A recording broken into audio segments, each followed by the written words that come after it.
bem? Parabéns por ter adquirido esse material. Nós hoje vamos conversar sobre como aprender melhor. Use a cabeça e vença o desafio. Ou, em outras palavras, como se tornar um profissional na arte de aprender. Porque a gente passa muito tempo da nossa vida estudando. Só que, infelizmente, nós não somos ensinados a como estudar, a como tomar nota em sala de aula, a como memorizar, a como se preparar para a prova, como fazer prova. E cada vez o mundo está ficando mais complexo. O volume de informação hoje dobra no mundo a cada 12 meses. Você imagina, a cada 12 meses nós nos tornamos obsoletos, porque dobra a quantidade de coisa que a gente tem que aprender. Nós somos constantes aprendizes. Essa é a grande verdade. Nós somos hoje eternos aprendizes. Antigamente a gente se formava, colocava o diploma na parede e vivia às custas dele. Hoje não dá. Hoje a gente tem que estar constantemente aprendendo coisas novas. E não é preciso estar doente para melhorar, não é verdade? Não é preciso ser um estudante medíocre para melhorar. Eu sei que você já é bom, mas você pode ficar melhor ainda. Ficar melhor para quê? Porque à medida que você vai enfrentando os problemas da vida, se você tem problemas e você tem uma capacidade cognitiva de resolver os problemas, na realidade você não tem problemas. Você está apenas vivendo, porque a vida é ter problemas. É só o pessoal que mora no cemitério que não tem problemas. Porque viver é resolver problemas. À medida que eu vou aumentando a minha habilidade de resolver problemas, à medida que eu vou melhorando a minha capacidade cognitiva, aquilo que era problema deixa de ser problema, porque eu já tenho a solução. O Frederick Heisroth, do MIT, escreveu na revista Spectrum que, se você analisar os atributos das decisões profissionais até o ano 2030, o que vai ser importante para um profissional saber, ele determinou que mais de 85% vai depender da intuição e da percepção. Agora eu pergunto para você, qual foi a última aula que você teve de intuição? Ou qual foi o último ensinamento que você teve de percepção? As duas características mais importantes, determinadas por Frederick Heisroth, do MIT, sobre o que vai depender o nosso sucesso profissional, isso não é nem ensinado nas escolas. Quer dizer, se não é nem ensinado nas escolas, onde é que as pessoas vão aprender? Se você perguntar para qualquer jovem, você gosta de estudar? Não sei. Você gosta de aprender? Ah, de aprender eu gosto. Todo mundo gosta de aprender, não é verdade? O cérebro foi feito para aprender. Então, nós estamos sempre num processo de aprendizado. Agora, tem uma coisa interessante. Tudo aquilo que eu aprendo com os dois lados do cérebro fica comigo para o resto da vida. Se eu aprendo a andar de bicicleta, mesmo que eu passe 20 anos sem andar, se eu subir numa bicicleta, eu ando. Se eu aprender a nadar quando criança e passar, sei lá, 30 anos sem entrar na água, se eu entrar na água, eu nado. Por quê? Porque eu aprendi com os dois lados do cérebro.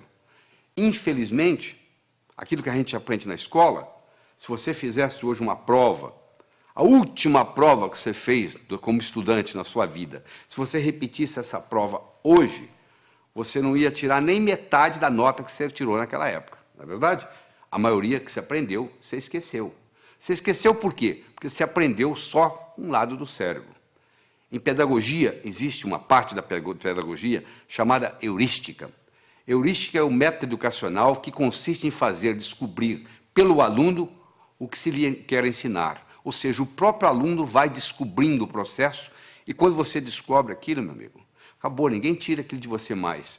Eu digo para o aluno o seguinte, se você entender claramente o que o professor está ensinando na aula, você não precisa estudar em casa. Você já tem o material pronto. Como que eu vou, o que eu tenho que fazer? Eu vou anotar palavras? Eu vou anotar números? Não. Você não vai anotar nem palavras, nem números. Você vai anotar ideias.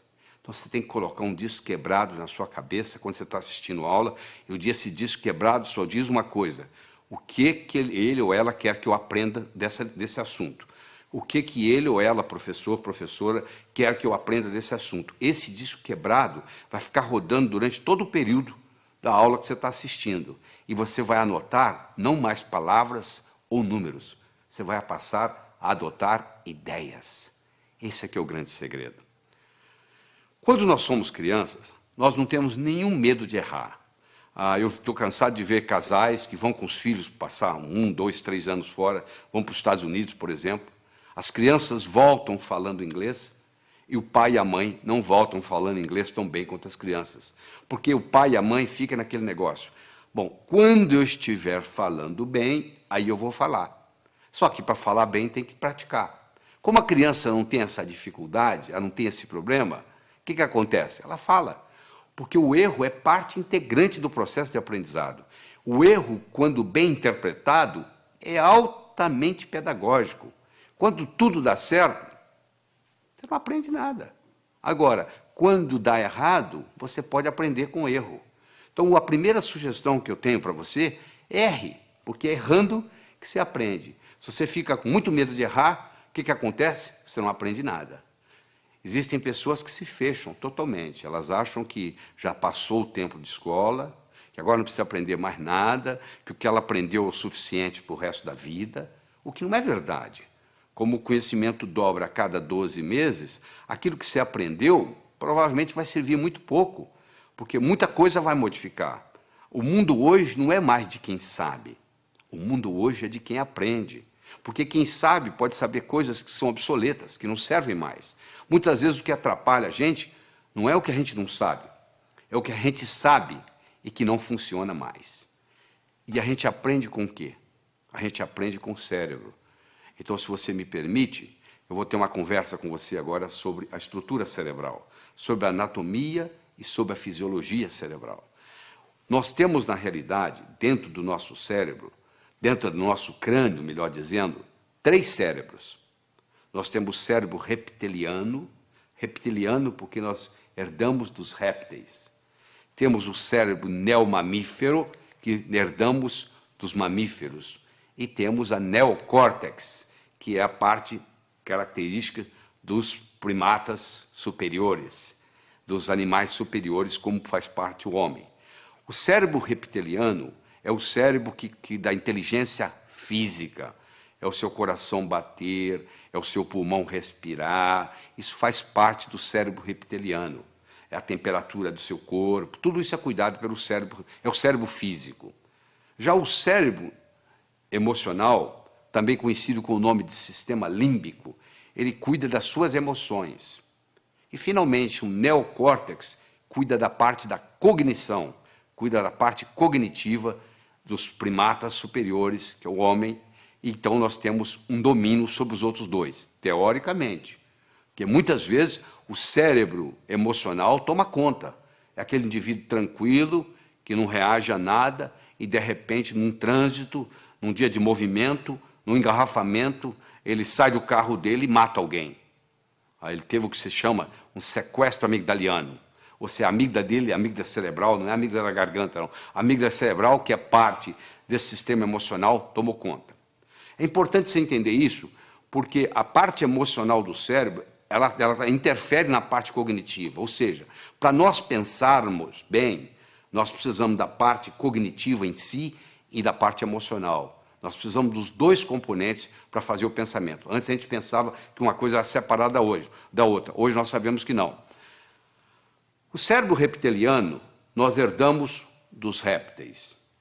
O réptil não tem emoção. Se você tiver um jacaré ou uma serpente como animal de estimação, se você ficar 15 dias fora de casa, ela não vai ficar com saudades. Você não vai chegar, ela vai banar o rabinho como o seu cachorro faz. O seu cachorro não. Se você tem um cachorro, ele já tem uma estrutura límbica. Esse vai sentir saudades. Esse vai ficar alegre na hora que você chega. E o neocórtex, teoricamente, é para controlar tudo isso aí. Teoricamente, para controlar. Às vezes não controla. Esse neocórtex ele se divide em 2 hemisférios. O hemisfério esquerdo, que é lógico, que é matemático, que é verbal, que é digital, e o hemisfério direito, que é analógico, que é visual, que é intuitivo. É mais ou menos assim, um passarinho para voar precisa de 2 asas. Uma parte é racional, a outra parte é emocional. Fizeram estudos em 1940 e pouco, até o Roger Spear, que fez o estudo, ganhou o Prêmio Nobel de Medicina, mostrando que se você seccionar uma estrutura chamada corpo caloso, que separa o hemisfério esquerdo do direito, você vê que eles têm essas funções totalmente diferentes. E quando cerrado, quando cortado o corpo caloso, eles começam a trabalhar de uma forma independente e às vezes muito problemática. Alguns dos pacientes comissurotomizados, chamava-se comissurotomia essa cirurgia, um deles não conseguia sair de casa. Ele abotoava a camisa com a mão direita, desabotoava com a mão esquerda, abotoava com a mão direita, desabotoava com a mão esquerda. Porque um cérebro não coordenava com o outro. No cérebro está armazenada a nossa inteligência, que nos diferencia dos outros animais. O que é inteligência? Eu estou perguntando para você agora. O que você acha que é inteligência? Qual seria a sua definição de inteligência? Deixa eu lhe dar uma definição de trabalho. Inteligência é a habilidade em fazer distinções, fazendo visível o invisível e com isso podendo intervir. Se alguém estiver envenenando a minha água com arsênico e eu não sei, eu vou continuar tomando a água e posso morrer envenenado.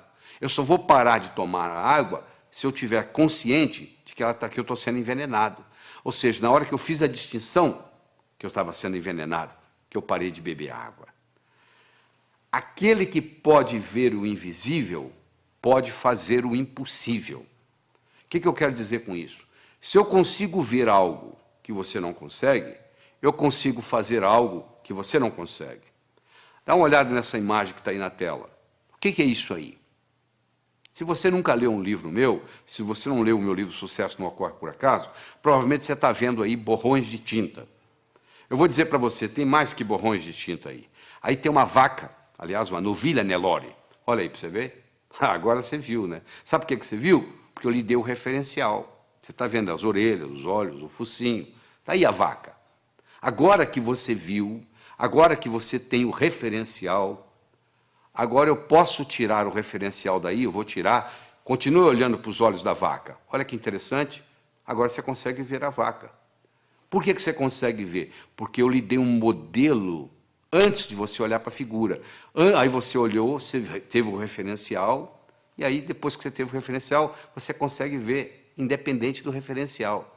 Ou seja, você ficou mais inteligente para ver essa figura. Você agora vai ver coisa que outros que não estão treinados não são capazes de ver.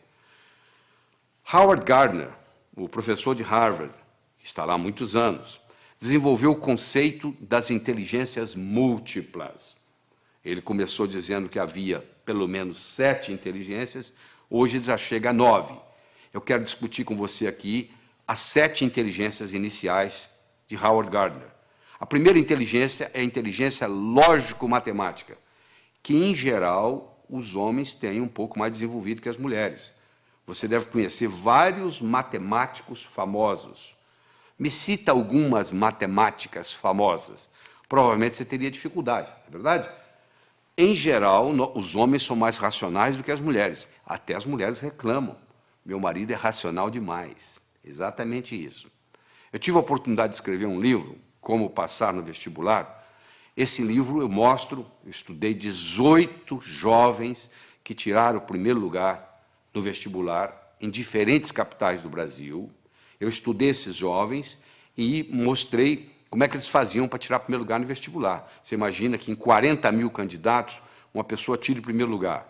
Essa pessoa, ela tem algo diferente. Você tem que analisar o que ela tem de especial, porque ela tem algo diferente. Então vamos analisar o que é. Existem várias características que eu vou ter a oportunidade de discutir com você aqui durante essa apresentação. Mas uma delas é que eles tinham uma inteligência lógico-matemática diferente. Ou seja, a capacidade de raciocínio era diferente. E a boa notícia é que nós podemos desenvolver a nossa capacidade lógico-matemática. Eu vou mostrar mais tarde como que isso é feito. Howard Gardner mostrou que a segunda inteligência que nós temos é a inteligência corporal. Um atleta, por exemplo, um atleta de Olimpíada, tem uma inteligência corporal superior à média. Os homens, em geral, têm uma inteligência corporal superior às mulheres. O recordista de 100 metros, hoje, Não é uma mulher, é um homem. Ou seja, o homem tem uma força física maior, uma velocidade maior, uma estrutura óssea mais resistente, etc, etc, etc. Isso é uma inteligência corporal, que claro que pode ser melhorada se você tem os nutrientes apropriados para isso. Falando em nutrientes, já que nós estamos aqui como aprender melhor, eu quero fazer um comentário sobre o ômega 3. Está aí mostrando aí o livro famoso do Dr. Stoll, professor de Harvard, The Omega 3 Connection. Ele mostrando o seguinte, a importância do ômega 3 para o cérebro. Uma parte do nosso cérebro, aquela parte do sistema límbico, os neurônios, tem como principal nutriente o ácido graxo ômega 3. Infelizmente, na dieta ocidental, hoje nós temos 20 vezes mais ômega 6 do que ômega 3. E o ideal seria ter no máximo 3 para 1, e nós temos 20 para 1. E isso causa uma série de problemas, inclusive problemas de aprendizagem na escola. Muitos alunos têm problema de aprender na escola porque tem excesso de ômega 6 ou deficiência de ômega 3 no cérebro. Então, a pessoa que ingere maior quantidade de ômega 3 tem a facilidade de aprender mais. Se você tem filho que está na escola, pode checar isso. Se o seu filho começar a fazer uma dieta onde aumenta a ingestão de ômega 3, ele vai melhorar na escola. Outra coisa importante sobre alimentação que eu gostaria de conversar com você é o ovo. Existe um mito, nada mais do que um mito, de que o ovo aumenta colesterol. Isso não é verdade. Não existe nenhum trabalho científico mostrando que o ovo aumenta colesterol. O trabalho mais sério que tem sobre ovo, eles pegaram 30 estudantes de medicina de Harvard, deram 25 ovos por dia durante 3 meses, e sabe o que aconteceu com o colesterol? Baixou. O ovo é o segundo alimento mais completo. O primeiro alimento mais completo é o leite materno. O segundo é o ovo. O ovo só não tem uma coisa, vitamina C. O resto dele é completo. Então, se você quer melhorar a sua capacidade de aprender, passe a fazer um uso mais frequente de ovos. Claro que se você fritar o ovo, o que vai causar problema não é o ovo em si, mas a fritura. Então, se você ingerir um ovo frito, se causar algum problema, não é por causa do ovo. Não culpe o ovo. Não tem nada a ver com o ovo, é a gordura que você está fritando. E eu gostaria de, en passant, fazer um comentário aqui, que hoje existem as chamadas smart drugs. Existem hoje medicamentos, claro que você tem que procurar seu médico, conversar com seu médico sobre isso, mas existem hoje medicamentos que são capazes de ajudar a aumentar a inteligência. Hoje, com a neurociência, mostrou-se vários nutrientes cerebrais que podem aumentar a inteligência, a capacidade de raciocínio, a concentração. Tudo isso pode ser feito, claro que tem que ser feito sob orientação médica. Eu não vou citar aqui nenhum medicamento, você procura o seu médico, conversa e diz, fiquei sabendo que existe uma coisa chamada smart drugs. Ou melhor, entra na internet, entra no Google, digita lá smart drugs, que você vai ver que existe uma série de ingredientes, hoje específicos, para você aumentar a sua capacidade cerebral, fazer prevenção de Alzheimer, e etc, etc, etc. Bom, vamos voltar aqui à nossa inteligência. Nós já falamos de inteligência lógico-matemática, já falamos de inteligência corporal. Eu gostaria agora de falar de duas que, reunidas, formam o que se chama inteligência emocional, que é a intrapessoal, que é de você para com você, e a interpessoal, que é de você para com os outros, ou seja, a sua inteligência comunicativa. A inteligência intrapessoal feminina é superior à inteligência intrapessoal masculina. As mulheres têm uma intuição superior aos homens, as mulheres têm uma percepção superior aos homens, as mulheres têm uma vida intrapessoal mais rica do que nós homens. Isso está provado. As mulheres também têm uma inteligência interpessoal superior, ou seja, a capacidade de se comunicar, por várias razões. Primeiro que desde criança, para obter o que querem junto aos irmãos mais fortes fisicamente, elas já tinham a capacidade de persuasão. E segundo que elas têm uma inteligência linguística superior aos homens. Uma menina de 3 anos tem um vocabulário muito superior a um menino de 3 anos. Ou seja, as mulheres têm uma inteligência linguística, e isso superior aos homens, isso facilita no processo da comunicação. A próxima inteligência é a inteligência musical, que é mais ou menos equilibrada entre homem e mulher. E, finalmente, a sétima inteligência que eu quero mencionar aqui é a inteligência espacial, que o homem tem superior à mulher. A mulher ficava na caverna, o homem ia trabalhar. De metrô? Não. De ônibus? Não. Ele ia andando. Onde que era o escritório dele? Na selva. Ele ia caçar. Todo dia no mesmo lugar? Não. Um dia ia para o norte, outro para o sul, outro para o leste, outro para o oeste. E de noite ele tinha que voltar para casa. E ele tinha que sair fora dos inimigos, ele tinha que tomar cuidado para não confundir a caverna dele com a dos outros. Então ele desenvolveu esse senso espacial. Tanto é que quando o seu marido vai passear com você de carro e ele se perde, e você diz para ele assim, ô bem, para ali no posto e pergunta. Ele fala, não, eu sei onde eu estou. Até que ele se dá conta que ele não sabe. Aí ele fala o seguinte, eu vou parar e você pergunta, tá? Porque é uma vergonha o homem não saber voltar para a caverna. Então nós conversamos até agora sobre as 7 primeiras inteligências de Howard Gardner. A lógico-matemática, a corporal, a intrapessoal, a interpessoal, a linguística, a musical e a espacial. Agora eu quero conversar com você sobre como você aumenta essas inteligências. No processo de aprender, tem 3 modos básicos. Ou a gente aprende olhando, ou a gente aprende escutando, ou a gente aprende fazendo. Nem todo mundo aprende do mesmo modo. Tem pessoas que são visuais. Bate o olho, está resolvido. Tem pessoas que são auditivas, só precisa escutar. E tem pessoas que precisam fazer. Então você pergunta assim, tomar nota em sala de aula é bom ou ruim? Eu falo, depende do seu tipo de aprender. Se você é o tipo sinestésico de aprender, tomar nota em sala de aula vai te fazer uma diferença enorme, porque você tem que estar anotando. Agora, se você é do tipo visual ou do tipo auditivo, já não faz muita diferença. Olha que interessante. Às vezes uma família tem uma criança, um filho, todo mundo na família sabe que aquela criança é super inteligente. E a criança não se dá bem na escola. E vem reclamações, etc. e tal. E aí eles taxam que essa criança tem o que se chama de learning disability. Ou seja, tem uma dificuldade de aprendizagem. Só que essa criança, muitas vezes, ela é sinestésica. E o sistema ensinado na escola, em geral, é audiovisual. O professor, a professora, o que fala, escreve lá no quadro. E essa criança é inquieta, porque ela tem que fazer, ela é sinestésica. E ela não aprende. Não é porque ela não tem a capacidade de aprender, é porque o sistema de ensino não está apropriado a ela. Não é uma learning disability, é sim uma teaching disability. Esses que não estão sabendo ensinar. Existem testes, você pode fazer teste, eu tenho livros sobre a comunicação global, no último capítulo tem um teste, você pode olhar, você faz um teste em 10, 15 minutos, você tem uma ideia, se você é mais visual, se você é mais auditivo, se você é mais sinestésico. E isso faz uma diferença enorme, às vezes você está aprendendo do modo errado, às vezes você não é um estudante brilhante, porque você está tentando aprender num canal diferente daquele que é característica sua. Eu quero falar sobre uma outra coisa muito importante aqui, é sobre o movimento dos olhos. Você já percebeu que à medida que você vai conversando, os seus olhos estão movimentando em todas as direções? Pois é, basicamente, nós podemos colocar os nossos olhos em 9 posições diferentes.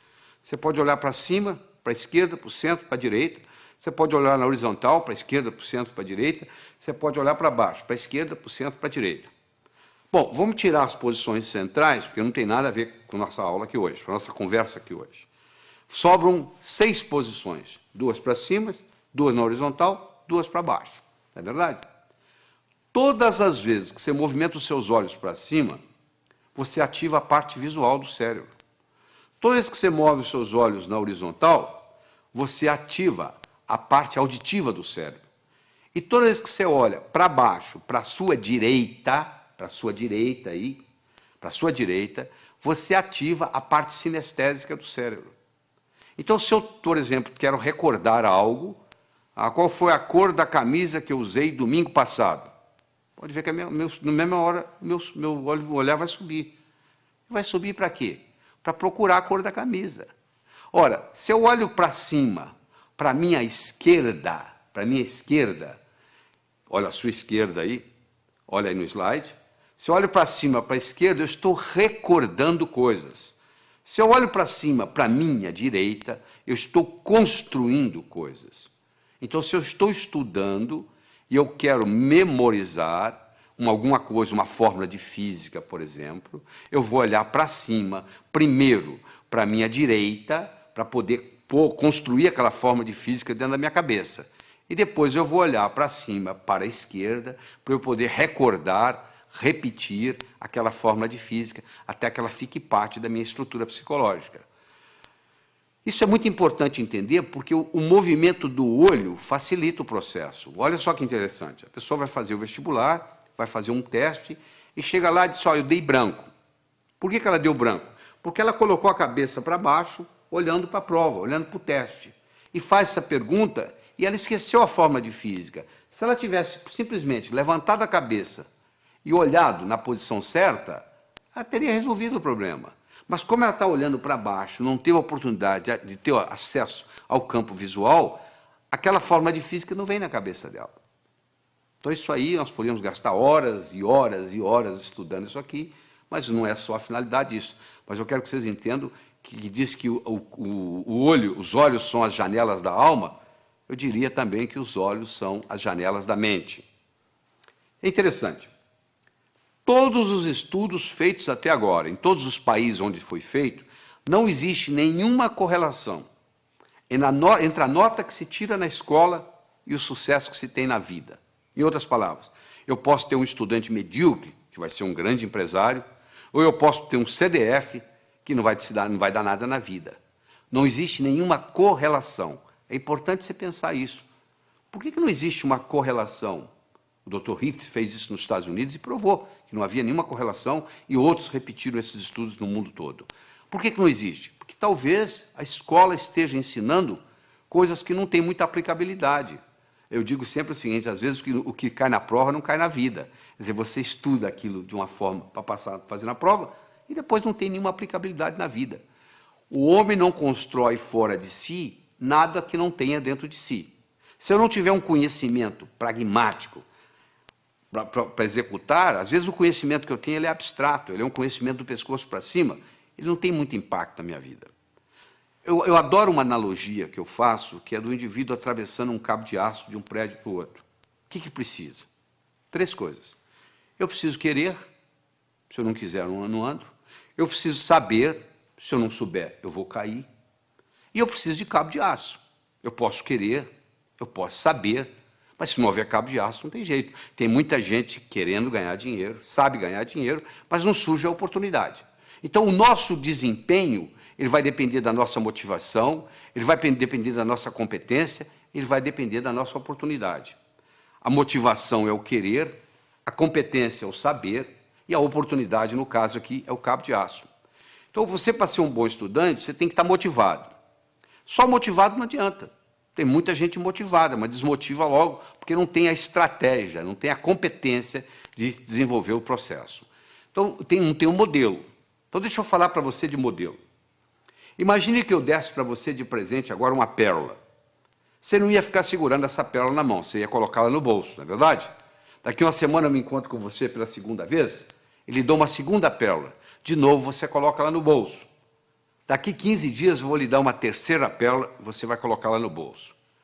Daqui 6 meses eu vou me encontrar com você e vou perguntar assim, onde é que estão as pérolas que eu lhe dei? Você vai responder mais ou menos assim, a primeira eu coloquei no criado mudo, a arrumadeira lá em casa não viu, jogou no lixo. A segunda eu esqueci no bolso da calça, a calça foi para a lavanderia, voltou sem pérola. E a terceira eu escondi de mim mesmo, guardei tão bem guardado que eu não sei onde eu coloquei. Não é verdade? Se eu desse para você, antes de lhe dar a pérola, eu desse para você um fio de nylon e orientasse você para colocar as pérolas no fio de nylon, você ia fazer um colar. Se você colocasse esse colar no pescoço, e daqui 6 meses eu me encontrasse com você e perguntasse onde estão as pérolas que eu lhe dei, você ia dizer, estão aqui, eu fiz delas um colar.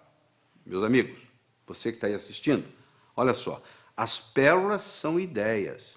O cemitério está cheio de gente que teve boas ideias. Ou não fez nada com elas, ou estragou a vida. Eu já vi muita gente estragar a vida por causa de uma boa ideia. Se eu tiver uma boa ideia, mas não tiver um modelo por trás, é um desastre. Então, a melhor definição que eu conheço de educação é a seguinte, educação é aquilo que fica depois que você esqueceu tudo que você aprendeu. que fica? Ficam modelos. Tá bom? Eu vou demonstrar isso para você agora. Você vai olhar essa figura que está aí na tela, você vai concentrar nesses 4 pontinhos que está entre os 2 olhos, os 2 corações aí. Eu quero que você olhe aí fixamente por 30 segundos, sem piscar os olhos. Quando eu falar 1, 2 e já, eu vou passar o slide. Aí você vai piscar os olhos 3 vezes. Combinado? Continua olhando fixamente para a tela. Atenção. 1, 2 e já! Pisca os olhos. Isso, eu vou lhe dar uma chance, não fique tranquilo. Eu vou lhe dar mais uma chance, tá? Você vai focar aí, foca. Quando eu falar 1, 2 e já, eu vou passar o slide e você pisca os olhos 3 vezes. Combinado? Atenção. 1, 2 e já! E aí, o que você viu? Você está vendo a imagem de Jesus Cristo? Mas essa tela está em branco, não tem nada. Você está tendo uma experiência de uma realidade virtual. Isso que está acontecendo aí, uma realidade virtual. Mas se você não tivesse visto antes esse slide, você não ia ver essa realidade virtual. Ou seja, eu tive que primeiro criar no seu cérebro um modelo de contraste para depois você poder ver isso. Entendeu como é que funciona a coisa? Então, quando eu tenho um modelo, fica fácil eu identificar. Eu vou confirmar isso agora com você. Escolha qualquer número, pode escolher o que você quiser. Pega um papel, uma caneta para você fazer esse exercício, se for o caso. Eu quero que você escolha qualquer número entre 17 e 77. Quero que você acrescente 7 a esse número. Acrescentou? Muito bem. Eu quero que você multiplique a soma por 2. Então você vai escolher um número entre 17 e 77, você vai acrescentar 7, você vai multiplicar a soma por 2, dessa soma você vai subtrair 4. Aí agora você divide o resultado por 2.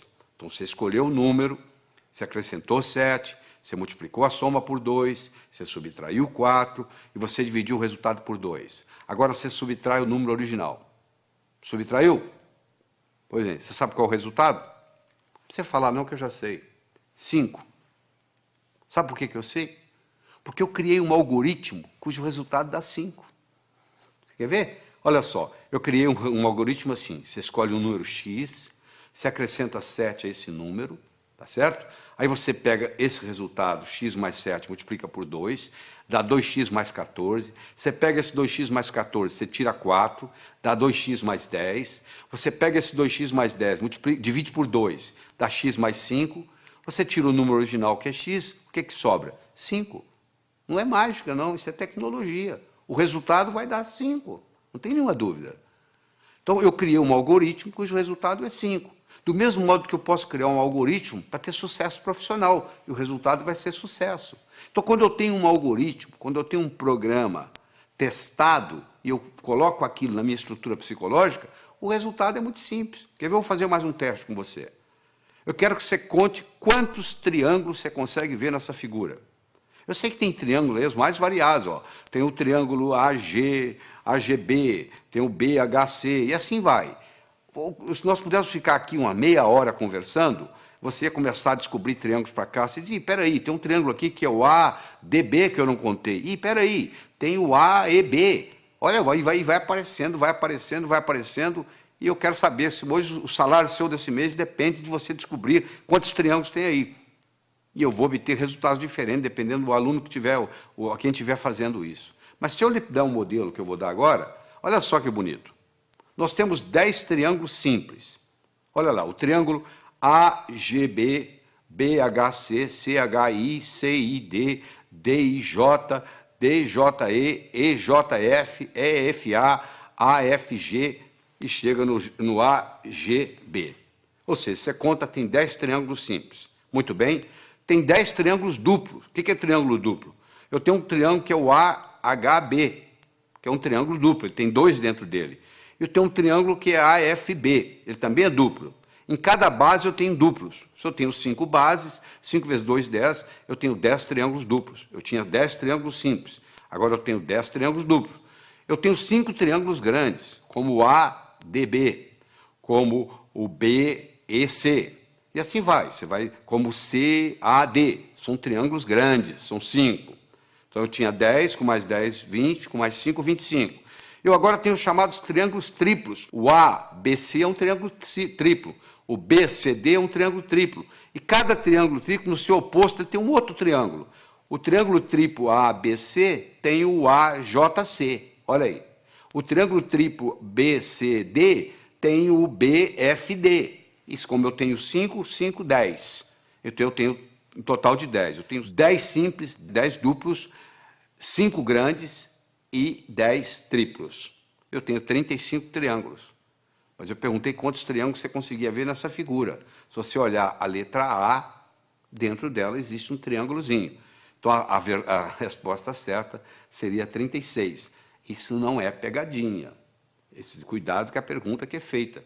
Por isso que muita gente não passa no vestibular. Parece que a pergunta é pegadinha. Não. Quantos triângulos você consegue ver nessa figura? Dentro da letra A tem um triângulo, que é aquele triângulozinho que você está vendo lá.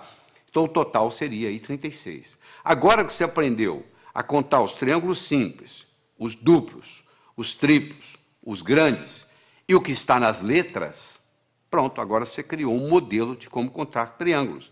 A sua inteligência para contar triângulos aumentou. Você deve estar perguntando, mas o que isso tem a ver? O que eu vou fazer na vida se eu aumentei minha inteligência para contar triângulos? Não, eu estou dando um exemplo. Do mesmo modo que você aumentou a sua capacidade de contar triângulos, se eu lhe der modelos outros, que nós vamos estar dando aqui durante essa apresentação, isso vai melhorar tremendamente o seu estudo. Eu mencionei que eu escrevi um livro chamado Como Passar no Vestibular. Esse livro foi fruto de um trabalho onde eu trouxe a São Paulo 18 jovens que tiraram o primeiro lugar no vestibular em diferentes capitais do Brasil. Eu trouxe 19 professores de cursinho, com pelo menos 15 anos ensinando gente a passar no vestibular, e vários vestibulandos, primeiro aluno de turma de grandes cursinhos em São Paulo. Durante 12 horas, nós respondemos apenas uma pergunta. O que faz um jovem passar em primeiro lugar no vestibular? E depois de toda essa análise, nós descobrimos 3 coisas básicas que existem em todos os que passam em primeiro lugar. Primeiro é a autoconfiança. Só a autoconfiança não faz você passar no vestibular. Sem autoconfiança, você não passa no vestibular. Então, nós vamos ensinar a desenvolver a autoconfiança. Isso é importante. Aquele branco que dá na prova, muitas vezes, é falta de autoconfiança. Então, a autoconfiança é fundamental. Todos esses jovens que passaram em primeiro lugar no vestibular tinham confiança de que iam passar no vestibular. Essa é a primeira coisa. Segundo, todos eles tinham motivação para estudar. O vestibular não era um obstáculo, era uma etapa. Porque a visão deles estava lá na frente. O que eles iam fazer depois de formado? Eles já estavam pensando lá na frente. E aquele vestibular era nada mais, nada menos do que uma etapa, e não um obstáculo. E todos esses 18 jovens que tiraram o primeiro lugar, eles tinham estratégia em tomar nota em sala de aula, estratégia em se preparar para a prova, estratégia em fazer prova, estratégia em estudar em casa, tudo isso, estratégia em ler, estratégia em memorizar, todos eles, sem exceção, usavam mnemônicos, usavam um processo de memorização, provando que todos nós temos uma ótima memória. Às vezes nós não sabemos usar essa memória. A Helen Keller, que, como você sabe, era surda, era cega, e etc, etc, etc, e acabou sendo uma grande escritora, eu recomendo você ler a biografia de Helen Keller, que é fabulosa, ela tinha uma frase famosa que ela dizia assim: jamais alguém concordará em rastejar se sentir um impulso para voar. Todo ser humano tem um impulso para crescer, faz parte do espírito humano. A pessoa nunca chega e fala, eu quero piorar. Todo mundo está querendo melhorar, não é verdade? Você, eu, todos nós estamos querendo melhorar. Agora, que infelizmente, uma pequena minoria consegue isso, que a maioria navega na vida, a deriva. Por quê? Porque lá na escola, o professor não soube ensinar a pessoa como estudar. Porque já que você vai estudar tantos anos, já que você vai depender de tudo isso, da leitura, tanto tempo, nós brasileiros lemos numa velocidade muito lenta. Nós temos um problema muito grande com leitura. E eu vou ter a oportunidade de discutir isso aqui com você. Mas deixa eu começar a desenvolver com você a inteligência lógico-matemática. Então eu tenho um probleminha aí, olha que bonito. 9 executivos se encontram para a discussão de um projeto. Antes da reunião se iniciar, eles se cumprimentam, cada um apertando a mão de todos os outros. Eu quero saber quantos apertos de mão ocorreram.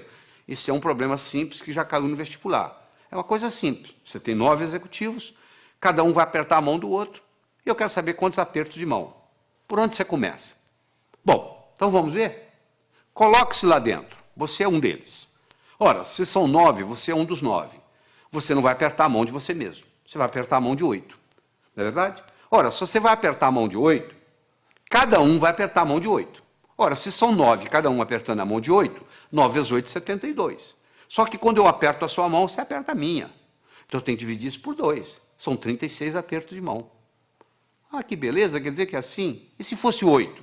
Vamos pegar 8 executivos. Bom, se são 8 executivos, cada um não vai apertar a própria mão, ou seja, vai apertar a mão de 7. Cada um dos 8 vai apertar 7 mãos. 8 vezes 7, 56. Dividir por 2 dá 28. Ah, e se fossem 6 executivos? 6 vezes 5, 30. Não é verdade? Dividir por 2, 15. 15 apertos. Olha que bacana, aí eu chego a um algoritmo, que eu tenho que multiplicar o número de executivos vezes o número de executivos menos 1, dividido por 2. Se eu tivesse 10 executivos, você me responde agora, quantos apertos de mão? 10 vezes 9, 90, dividido por 2, 45. 45. Quanto tempo você gastou para fazer isso? 1 segundo. Por que você gastou 1 segundo? Porque eu criei no seu cérebro um algoritmo. De repente, nesse assunto, você ficou mais inteligente. Se eu começo a criar algoritmos básicos para você, esses algoritmos básicos vão criando, vão aumentando a nossa inteligência lógico-matemática. Eu disse no começo e vou repetir, que inteligência é coisa que se aprende, é coisa que se adquire. Só 15% da nossa inteligência é herdada. 85% é adquirida. Em qualquer fase, em qualquer idade, em qualquer profissão, nós podemos melhorar a nossa inteligência. Essa é que é a boa notícia que eu tenho aqui para todos nós. Fundamental. Você acabou de aprender e agora. Quer dizer, quando você encarar um problema desse, 9 executivos, 10, 11, 12, 8, 7, agora que você tem um algoritmo, ficou relativamente simples. Deixa eu conversar um pouquinho sobre a autoconfiança. Se eu colocar uma tábua de 40 centímetros de largura, 10 metros de comprimento aqui no chão, você consegue andar nela. Essa mesma tábua colocada entre 2 postes, já não é a mesma coisa. Você vai lá e treme na base e não anda. Fazer a prova sozinho em casa é uma coisa. Fazê-la no dia do teste, no dia do concurso, no dia do vestibular, é outra coisa muito diferente. É mais ou menos assim, em casa eu estou andando com a tábua no solo. E lá no dia eu estou andando com a tábua lá em cima. Então tem muita gente que se assusta, porque quando chega na hora do teste, chega na hora da prova, chega na hora do vestibular, chega na hora do concurso público, treme na base. Porque é como se estivesse andando na tábua lá em cima. Então essa parte é muito importante. No atletismo é a mesma coisa. Às vezes o jogador perde o jogo, às vezes o time perde o jogo porque o jogador não tem autoconfiança. Ele teve uma briga com a namorada, entra em campo psicologicamente mal, cai o nível de rendimento, faz uma besteira, e ali começa aquela história, e dali para frente você já viu o que acontece. Então é muito importante nós entendermos esse aspecto. Deixa eu dar só um exemplozinho. Vamos imaginar que você gosta de futebol, tá? Que você está domingo à tarde assistindo uma partida de futebol. E o seu time, fizeram um pênalti contra o seu time, e o atacante principal do seu time vai bater o pênalti. E ele bate o pênalti, só que a bola pega na trave. Se você observar esse atacante, nos próximos 10 minutos, ele joga mal. Por que ele joga mal? Porque ele fica ruminando aquilo, poxa, perdi uma oportunidade de fazer meu time ganhar, poxa, perdi o pênalti. Então, até ele se recuperar daquilo, leva um tempo. Imagina você está fazendo uma prova de 80 perguntas. Você tem 4 horas para terminar a prova. Você encara o primeiro problema. Você fica 7, 8 minutos no problema e não consegue resolver. Sabe como é que a sua autoestima faz? Vai lá no pé. Pronto, a sua autoconfiança acabou. O resto da prova você já não tem o mesmo desempenho mental. Olha que interessante. Para fazer prova existe estratégia. Você quer estratégia? Você lembra quando você era criança, você jogava vareta? Soltava as varetas na mesa? Qual que você pegava primeiro? A mais fácil. E depois? A mais fácil. E depois? A mais fácil. Você não ia buscando a mais fácil? Então, na prova é a mesma coisa. Você tem que pegar a prova e dividir ela em questões A, B e C. A são aquelas perguntas que você sabe responder. B são aquelas que você sabe responder, mas que vai dar um pouco de trabalho. E C são aquelas que você não sabe se vai responder. Você responde às A's, marca as B's e pula as C's. Aí quando você terminar as A's, você já fez bastante ponto, a sua autoestima já está elevada, você vai e resolve as B's. Se sobrar tempo, você vai encarar as C's. E se não der, você então entra com a estratégia de chutar. Você entendeu? Mas é uma estratégia simples, é a estratégia de jogar vareta. Mas uma pessoa que não tem essa estratégia simples na cabeça, Ela encara uma prova, um concurso, ela pensa que tem que responder na ordem, 1, 2, 3, 4, 5, 6. Por azar, ela pega uma pergunta que é difícil para ela, que ela não sabe a resposta, e ela perde ali 6, 7, 8 minutos e sai dali desanimada, já a autoestima já lá embaixo. Olha o impacto que tem. Uma explicação simples dessa, olha a contribuição que faz para você, olha a diferença que isso faz. Vamos continuar no nosso processo lógico-matemático? Então eu tenho mais um probleminha para você. Olha aí. Um comerciante comprou uma cadeira por $70. Vendeu-a logo em seguida por 80. Comprou de volta a mesma cadeira por 90 e vendeu-a novamente por 100. Quanto foi o lucro dele nessa transação? Então ele comprou a cadeira por 70, vendeu por 80. Comprou a mesma cadeira por 90, vendeu por 100. Eu agora vou dar um tempinho para você. Você vai ter que me responder aí o que você acha. Quanto que ele ganhou ou perdeu nessa transação. Primeiro você vai decidir se ele ganhou ou se ele perdeu. E quanto foi? Ele comprou por 70, vendeu por 80, comprou a mesma cadeira por 90, vendeu por 100. Ele ganhou ou perdeu? Bom, eu faço isso nos meus cursos e eu obtenho 3 tipos de resposta. Que ele ganhou 10, que ele não ganhou nada e que ele ganhou 20. Então, se tem 3 respostas para o mesmo problema de matemática, uma está certa e 2 estão erradas. Então, tem alguém errando. Eu não sei qual o seu raciocínio no momento. Seja ele qual for, eu vou consertá-lo, não se preocupe. Mas você tem que fazer isso junto comigo aqui agora. Eu vou voltar no slide para você garantir que você está me acompanhando. Um comerciante comprou uma cadeira por 70, vendeu logo em seguida por 80. Comprou de volta por 90 e vendeu novamente por 100. Qual foi o lucro dele nessa transação? Então você vai ter que decidir se é o 1, se é o 2, se é o 3. Se ele ganhou 10, se ele não ganhou nada ou se ele ganhou 20. Se você acha que ele ganhou 10, você fez um tipo de raciocínio que está exposto aí no slide para você ler em detalhes. Você raciocinou de um modo que o seu resultado foi 10. Você acompanha aí o raciocínio na tela aí, foi o raciocínio que você fez. O comerciante comprou uma cadeira por 70, vendeu por 80, teve um lucro de 10. Ele comprou novamente a cadeira por 90, após ter vendido por 80, perdendo, portanto, os 10 que ele ganhou. E ele então vendeu por 100, após ter comprado por 90. Portanto, o lucro foi de 10. Esse é o raciocínio de quem acha que é 10. Tem gente que pensa diferente, tem gente que pensa que não houve lucro. Ele pensa que se ele vendeu por 80, após ter comprado por 70, ele ganhou 10.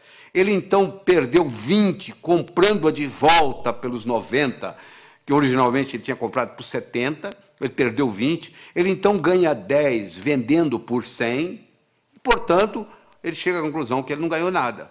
Então esse é o que diz que ele não ganhou nada. E tem aquele seguinte, olha só. Se ele comprou a cadeira por 70 na primeira vez e comprou por 90 na segunda, ele desembolsou 160 no total, não foi?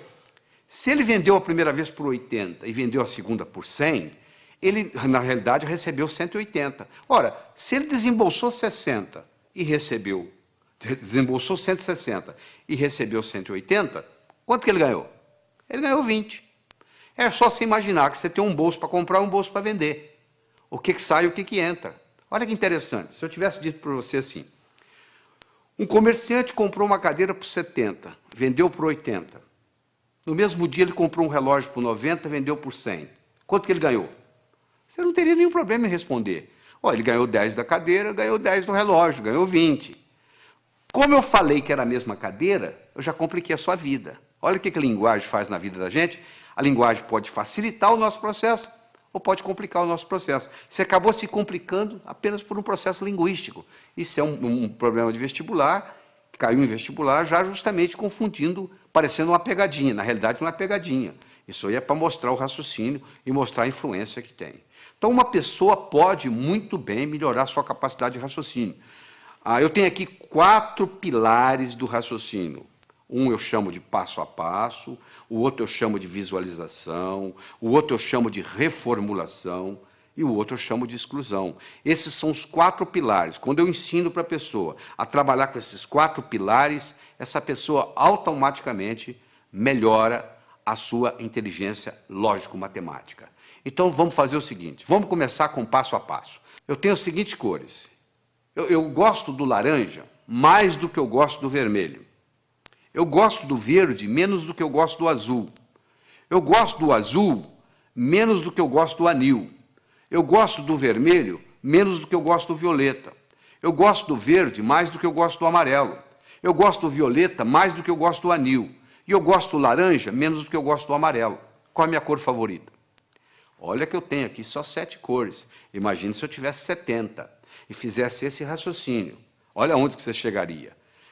Você pode começar a trabalhar nisso aí, se você vai ficar, tem gente que leva meia hora, 1 hora, e não consegue chegar à conclusão, porque não pegou o modelo ainda. Eu vou lhe ensinar o modelo, você vai resolver isso em 10 segundos. Porque é muito simples, olha como é que o modelo é simples. A primeira está escrita assim, eu gosto do laranja mais do que do vermelho. Então laranja passa a ser a minha cor favorita. Eu vou procurar onde é que tem laranja, vai lá no 7 tem laranja. Lá está dizendo que eu gosto mais do amarelo do que do laranja. O amarelo passa a ser a minha cor favorita. Eu vou procurar onde tem amarelo. Eu vou lá no 5, tem amarelo. Eu gosto do verde mais do que do amarelo. O verde passou a ser a minha cor favorita. Vai lá no 2, onde está o verde. Olha lá. Eu gosto do verde menos do que do azul. O azul passou a ser a minha cor favorita. Eu vou onde tem azul. Eu vou lá no 3, tem azul. Eu gosto do azul menos do que eu gosto do anil. Anil passou a ser a minha cor favorita. Eu vou lá no 6, olha lá. Eu gosto de violeta mais do que eu gosto de anil. Violeta passou a ser a minha cor favorita. Eu vou lá no 4, onde tem violeta, e confirmo.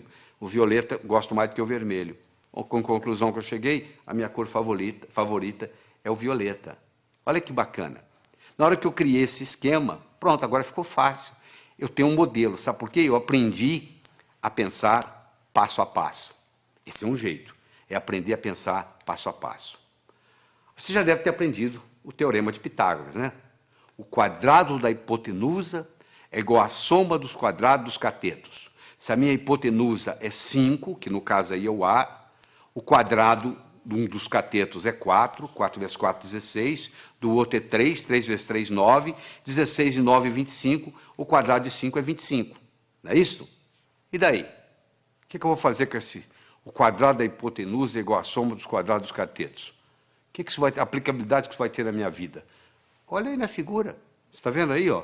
Está aí a hipotenusa, que são 25 quadrados. Um cateto, que é o B, é 4, dá 16 quadrados. O outro é 3, dá 9. 16 e 9, 25. Se eu estou numa arquitetura, numa construção, eu quero construir 2 salões que correspondem a um terceiro. Olha aí, se eu uso isso aí, está resolvido o problema. Olha a aplicabilidade que isso tem.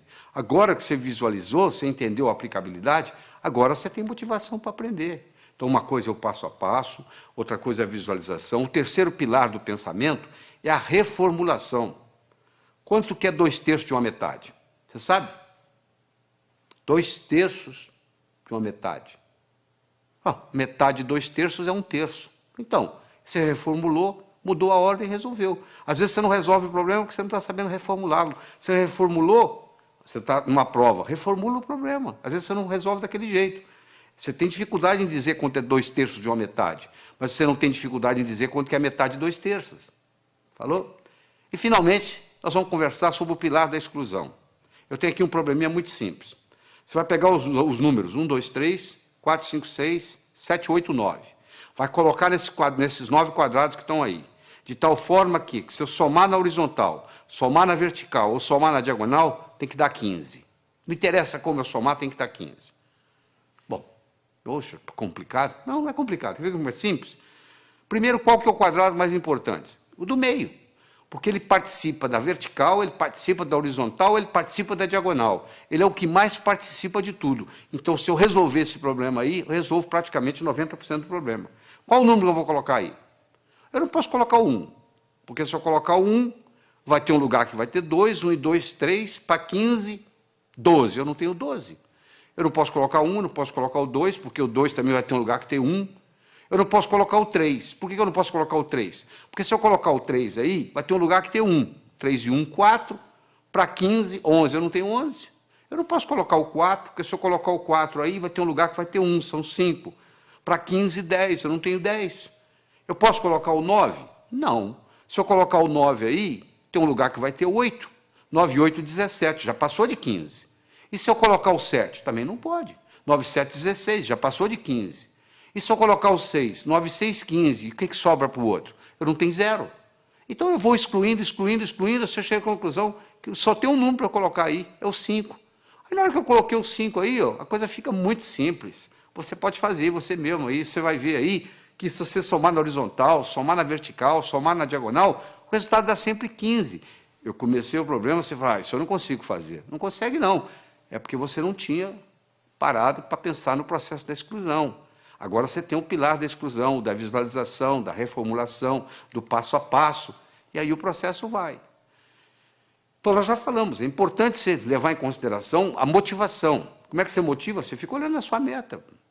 E é uma coisa, gente, preparar para vestibular, preparar para concurso, preparar para a vida, não é uma corrida de 100 metros, é uma maratona. Você conversa com um maratonista, a estratégia é bem diferente de correr 100 metros. Porque o maratonista, ele sabe que vai demorar a corrida. O corredor de 100 metros sabe que vai acabar logo. Eu acho que eu tenho que aprender para a vida. Eu tenho que manter isso na minha memória. E o que acontece com a maioria dos estudantes? Aprende, esquece, aprende, esquece, aprende, esquece. E diz assim, minha memória é ruim, a memória não serve para nada. Não é só a memória que é ruim, é porque você não sabe usar a sua memória. Deixa eu lhe ensinar 3 segredos. A memória gosta de movimento. Uma coisa é eu pensar num cachorro parado, outra coisa é pensar num cachorro correndo. É totalmente diferente. Aquelas memórias que você tem na sua mente, elas estão lá na forma de filmes e não na forma de slides. Se você memoriza a coisa parada, você esquece. Se você memoriza em movimento, você vai se lembrar sempre. Segundo, existem estudos mostrando que o professor que trabalha com giz de 2 cores aumenta em 19% o desempenho da classe que ele está lecionando. Porque você usando mais de uma cor, você estimula outras áreas do cérebro. Se você trabalha só com preto e branco, você está trabalhando com a área esquerda, o seu hemisfério esquerdo do cérebro. Se você trabalha com colorido, outra cor qualquer, você está trabalhando com o lado direito. Então você procura estudar com a caneta de pelo menos 2 cores. Terceiro, você tem que exagerar. Uma coisa é você pensar num cachorro, outra coisa é você pensar num cachorro do tamanho de um elefante. Ora, se eu vou guardar uma fórmula de física, eu imagino a fórmula de física do tamanho de um prédio. Eu coloco ela na minha cor favorita e eu ponho ela piscando. Aquilo nunca mais sai da minha cabeça. Eu vou memorizar um telefone, eu imagino os números do tamanho de um prédio. Eu imagino os números coloridos, eu imagino os números piscando. Pronto, aquilo ali memoriza. Então não existe essa história de memória ruim. Todos temos uma boa memória. Se você tem um carro novinho e você não sabe dirigi-lo, ele não vai ter nenhuma utilidade para você. Você não vai culpar o carro. É a sua habilidade de dirigir que tem que melhorar. A sua memória não tem problema nenhum, só que você não sabe usá-la. Isso é diferente. Então ela gosta de movimento, ela gosta de cores, ela gosta de exagero, ela gosta de mnemônicos. Todos esses jovens, 18 jovens que eu estudei, que tiraram o primeiro lugar no vestibular, todos eles, sem exceção, trabalhavam com mnemônicos. Você quer ver um mnemônico simples? 30 dias tem abril, junho, setembro e novembro. De 28 só a 1, todos os demais 31. Pronto. Se o mês tem 30 ou tem 31 dias, está aí para você na tela aí, o mnemônico para você olhar. Então você tem que criar seus próprios mnemônicos, um jeito de você fazer para facilitar a sua memória. Todos os 18 jovens não só trabalhavam com mnemônicos, mas trabalhavam com fichas de revisão. Eles faziam verdadeiros baralhos, baralho de física, baralho de química, baralho de biologia, e eles iam colocando aquilo ali, fazendo toda noite antes de dormir, eles faziam uma revisão. A medicina mostra que os últimos 20 minutos, o que você vivencia nos últimos 20 minutos antes de dormir, rumina na sua cabeça a noite toda. Se você estuda o dia inteiro, vai assistir televisão e vai para a cama, o que vai ruminar não é o que você estudou durante o dia, é a televisão que você assistiu. Então você estuda o dia todo, vai, assista a sua televisão merecidamente, volta à mesa de estudos, estuda mais 10, 15 minutos, aí você vai para a cama, aí você vai passar no concurso, você vai passar no vestibular, porque você está ruminando a noite toda aqueles 15 minutos de revisão. E aí vem a hora da revisão. Você tem que ter como se fosse você vai ter que ter um fichário, como se fosse um baralho mesmo. Um baralho de física, um baralho de química, um baralho de biologia, e você passa o olho ali, vai passando o olho. Repetição é a mãe do aprendizado, não é verdade? Como é que você aprendeu a andar? Você levantou, caiu, levantou, caiu, levantou, caiu, até que um dia você andou. Então é muito importante você entender isso. É muito importante você colocar ritmo e rima, é muito importante você... o contexto. É fundamental o contexto. Você não tem ideia do contexto. O contexto é assim, quer ver? Onde é que eu coloquei a chave? Onde é que eu coloquei aquela chave? Você não consegue se lembrar. Aí, de repente, você entra naquele quarto. Coloquei ali. Porque você entrou no contexto onde estava a chave. Ora, se eu estou lá na prova, eu estou tentando lembrar aquela fórmula de física, eu não consigo lembrar a fórmula de física, não consigo me lembrar, aí eu fecho os olhos, me transporto para a minha mesa de estudos, lá onde eu estudei aquela fórmula, de repente vem na cabeça. Isso é um truque espetacular para a memória. E outra coisa importante é a respiração ajudando na memorização. Nós desenvolvemos uma respiração que eu digo assim, inspire em 4, segure em 4, solte em 4. Por quê? Porque naquela posição que você fica para estudar ou para fazer prova, depois de um certo tempo, o oxigênio no seu cérebro começa a cair. E você sabe que o cérebro ele exige oxigênio e glicose para funcionar. São os dois combustíveis que o cérebro usa. Faltou oxigênio, o desempenho não é o mesmo. Faltou glicose, o desempenho não é o mesmo. Eu recomendo para as pessoas que vão fazer concurso, vão fazer vestibular, levar no bolso umas 3 ou 4 barrinhas de chocolate. A cada 40, 50 minutos dá uma parada, respira em 4, segura em 4, solta em 4, 4 vezes, reoxigena o cérebro, come a barrinha de chocolate, absorve a glicose, aí você abasteceu de novo para mais 40, 50 minutos. Isso faz a diferença, às vezes, entre passar e ter que fazer o cursinho no ano que vem, novamente. Deixa eu falar um pouquinho sobre leitura. 80% ou mais daquilo que você vai aprender na sua vida, você vai aprender através da leitura. Nós temos 3 tipos de leitura. Você faz a leitura do prazer, a leitura crítica e a leitura específica. Você vai procurar uma coisa específica e vai lá e pesquisa. O problema é que nós, brasileiros, temos uns vícios muito grandes com a leitura. Nós temos problema com a velocidade da leitura, temos problema com a compreensão e temos problema com a memorização. Essas 3 coisas estão juntas: velocidade, compreensão e memorização daquilo que lemos. Então, deixa eu mostrar uma coisa. Primeiro, a gente aprende a ler palavra por palavra, não é verdade? Nós aprendemos a ler palavra por palavra e aprendemos a ler em voz alta. Aí nós começamos a ler em voz alta e os nossos pais dizem assim, não, para, você já leu bastante, lê agora em voz baixa. Só que você diminui o som, mas continua lendo com a garganta. Esse fenômeno recebe o nome de subvocalização. Só que a nossa garganta não permite falar mais do que 180, 190 palavras por minuto. Se você lê com a garganta, e a maioria lê, porque se você colocar uma pessoa lendo em silêncio e colocar um eletrodo aqui na área da laringe, você vai perceber que à medida que ela vai lendo, ela vai ativando a laringe. Se você tem esse vício de subvocalização, você está limitado a 190 palavras por minuto. Olha que interessante. O nosso cérebro chega a pensar 1000 palavras por minuto. Se a nossa garganta só trabalha com 190 palavras por minuto, ou seja, se eu sou limitado a ler 190 palavras por minuto, e o meu cérebro é capaz de pensar 1000, eu passo a maior parte do tempo fazendo o quê? Divagando. Eu fico desatento. Por incrível que pareça, quando eu aumento a velocidade de leitura, eu aumento a minha capacidade de concentração. Existe um outro vício na leitura, que é o chamado de regressão.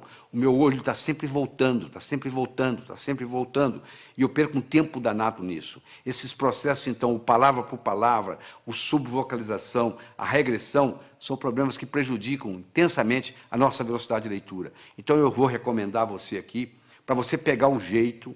É como andar de bicicleta, você tem que colocar a rodinha primeiro, você vai virar o livro de cabeça para baixo, e você vai ler com as mãos, usando a mão como orientação, e ler de cabeça para baixo. Só para você pegar o jeito, você pegar a mecânica, e no pegar a mecânica, aquilo faz uma diferença.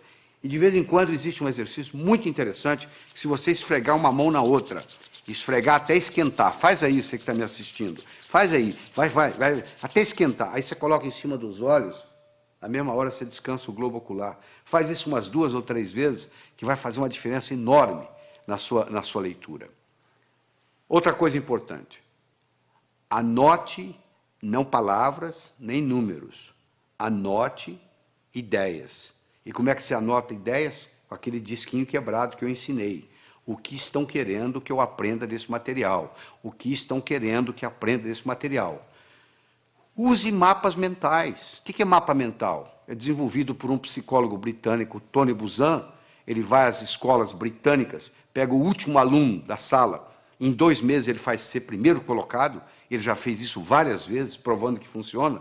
Ele mostra que um modo de você anotar usando um mapeamento mental, chamado Mind Map, O mapa mental é o modo como o cérebro aprende, e isso alavanca tremendamente. Você dá uma olhada aí no slide que eu estou projetando, você vai ver como é que é o mapa mental, entra na internet, faz uma pesquisa de mind map, ou um mapeamento mental, e você vai aprender a fazer esse processo, como se fossem árvores com seus galhos. É importante você fazer ficha de revisão, fundamental.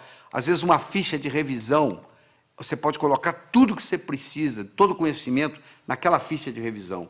E só de você bater o olho ali, aquilo vai reforçando, vai reforçando, vai reforçando, e geralmente você faz isso antes de dormir. Repetição é a mãe do aprendizado. Você aprendeu a andar como? Levantou, caiu, levantou, caiu, levantou, caiu, até que um dia você andou. Outra coisa importante, o aprendizado é mais eficaz quando ele é divertido. Você tem que se divertir, você não pode estudar de mau humor. Você tem que substituir suas anotações lineares por mapas mentais, você tem que procurar trabalhar com pelo menos 2 cores diferentes, você tem que associar sempre a teoria à prática, você tem que fazer períodos de estudo de no máximo 50 minutos, com mais ou menos 12 minutos de descanso. Depois de 50 minutos, o rendimento cerebral cai tremendamente, você continua a aprender, mas não retém. Faça resumo de ideias em fichas de revisão e revise-as diariamente. Todo esse processo está aí, ó. É você aprender a aprender. Isso é que é importante. É aprender a aprender. Isso é que interessa. Porque depois que você aprendeu a aprender, você se torna o capitão do seu navio, meu amigo. Você aí, o limite, o céu é o limite. Você não vai depender mais de ninguém. Eu espero que, eu acredito que você tenha que assistir esse material de novo, de novo, de novo, escutar com carinho, voltar nos problemas, para poder se reter isso aí. Você precisa mais de uma vez estar exposto a esse material. Você precisa de algumas horas de voo. Eu vou contar uma história e aqui vou terminar essa nossa participação aqui. Tá bem? Diz que uma vez, numa noite fria de inverno, 2 pássaros estavam empoleirados no galho de uma árvore. Um gavião e um pombo. O gavião então perguntou para o pombo: seu pombo, quanto que pesa um floco de neve? O pombo, sem querer conversa, laconicamente responde: praticamente nada. O gavião então disse: pois é, no inverno passado, numa noite como essa, nevando como agora, eu não tinha o que fazer, nem com quem conversar, eu estava empoleirado num desses galhos aqui por perto, eu comecei a contar os flocos de neve que caiu no galho onde eu estava. Quando chegou em 2.515.223, o próximo floco que caiu, o galho quebrou. Quando o gavião terminou de contar para o pombo a história, o galho onde eles estavam empoleirados também quebrou. Quem sabe esse material que você está participando, que você vai reler, reestudar, reescutar, etc, etc, etc, talvez seja o próximo floco de neve que vai quebrar o seu galho para o resto da vida. Porque hoje, no mundo do conhecimento, antigamente, na época da terra, valia quem tinha terra. Na era industrial, valia quem tinha dinheiro. Hoje a moeda mudou e muita gente não se deu conta disso. A moeda hoje se chama conhecimento. Você é rico ou você é pobre em conhecimento. Então, você aprendendo a aprender, você alavanca a sua vida para poder adquirir mais conhecimento e, com isso, aumentar a sua riqueza. Evite o mal, faça o bem, viva a sua vida extraordinariamente. Tchau. Isso faz uma diferença enorme. Às vezes você está aprendendo do modo errado. Às vezes você não é um estudante brilhante porque você está tentando aprender num canal diferente daquele que é característica sua. Eu quero falar sobre uma outra coisa muito importante aqui. É sobre o movimento dos olhos. Você já percebeu que à medida que você vai conversando, os seus olhos estão movimentando em todas as direções? Pois é. Basicamente, nós podemos colocar os nossos olhos em 9 posições diferentes. Você pode olhar para cima, para a esquerda, para o centro, para a direita. Você pode olhar na horizontal, para a esquerda, para o centro, para a direita. Você pode olhar para baixo, para a esquerda, para o centro, para a direita. Bom, vamos tirar as posições centrais, porque não tem nada a ver com a nossa aula aqui hoje, com a nossa conversa aqui hoje. Sobram 6 posições. 2 para cima, 2 na horizontal, 2 para baixo. Não é verdade? Todas as vezes que você movimenta os seus olhos para cima, você ativa a parte visual do cérebro.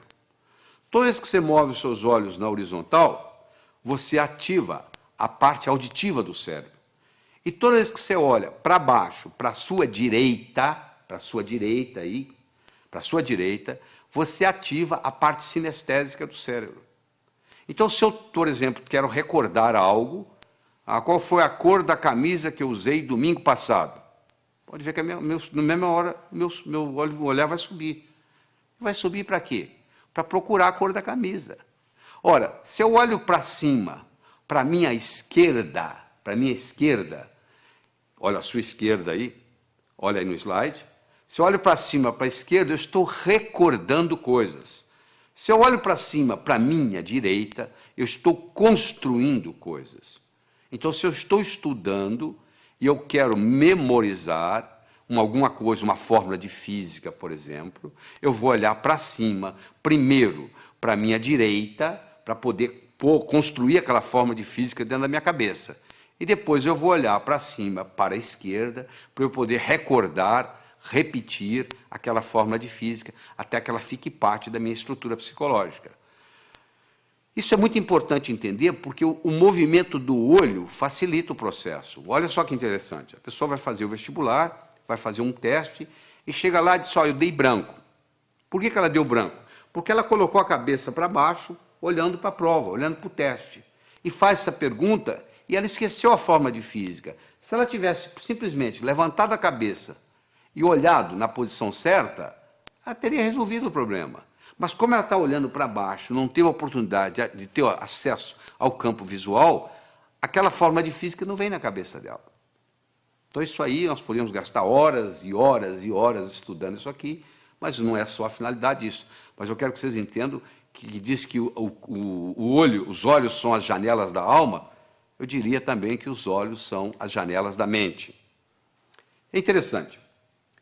Todos os estudos feitos até agora, em todos os países onde foi feito, não existe nenhuma correlação entre a nota que se tira na escola e o sucesso que se tem na vida. Em outras palavras, eu posso ter um estudante medíocre, que vai ser um grande empresário, ou eu posso ter um CDF, que não vai dar nada na vida.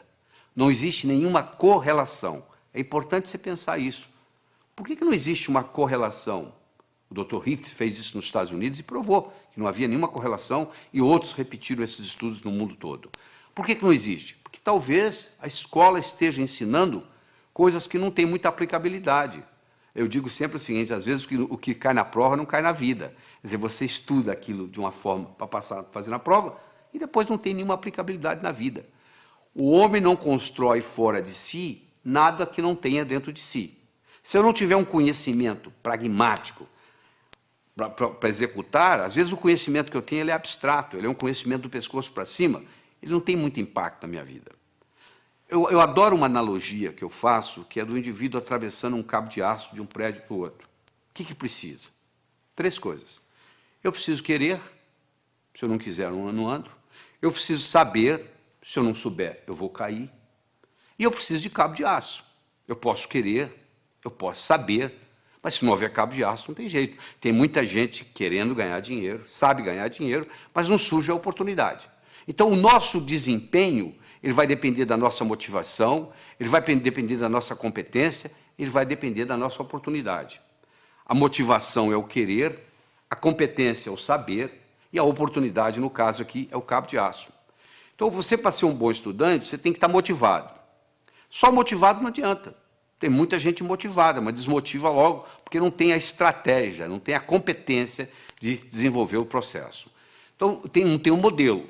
Então, deixa eu falar para você de modelo. Imagine que eu desse para você de presente agora uma pérola. Você não ia ficar segurando essa pérola na mão, você ia colocá-la no bolso, não é verdade? Daqui uma semana eu me encontro com você pela segunda vez, e lhe dou uma segunda pérola. De novo, você coloca ela no bolso. Daqui 15 dias eu vou lhe dar uma terceira pérola, você vai colocá-la no bolso. Daqui 6 meses eu vou me encontrar com você e vou perguntar assim, onde é que estão as pérolas que eu lhe dei? Você vai responder mais ou menos assim, a primeira eu coloquei no criado mudo, a arrumadeira lá em casa não viu, jogou no lixo. A segunda eu esqueci no bolso da calça, a calça foi para a lavanderia, voltou sem pérola. E a terceira eu escondi de mim mesmo, guardei tão bem guardado que eu não sei onde eu coloquei. Não é verdade?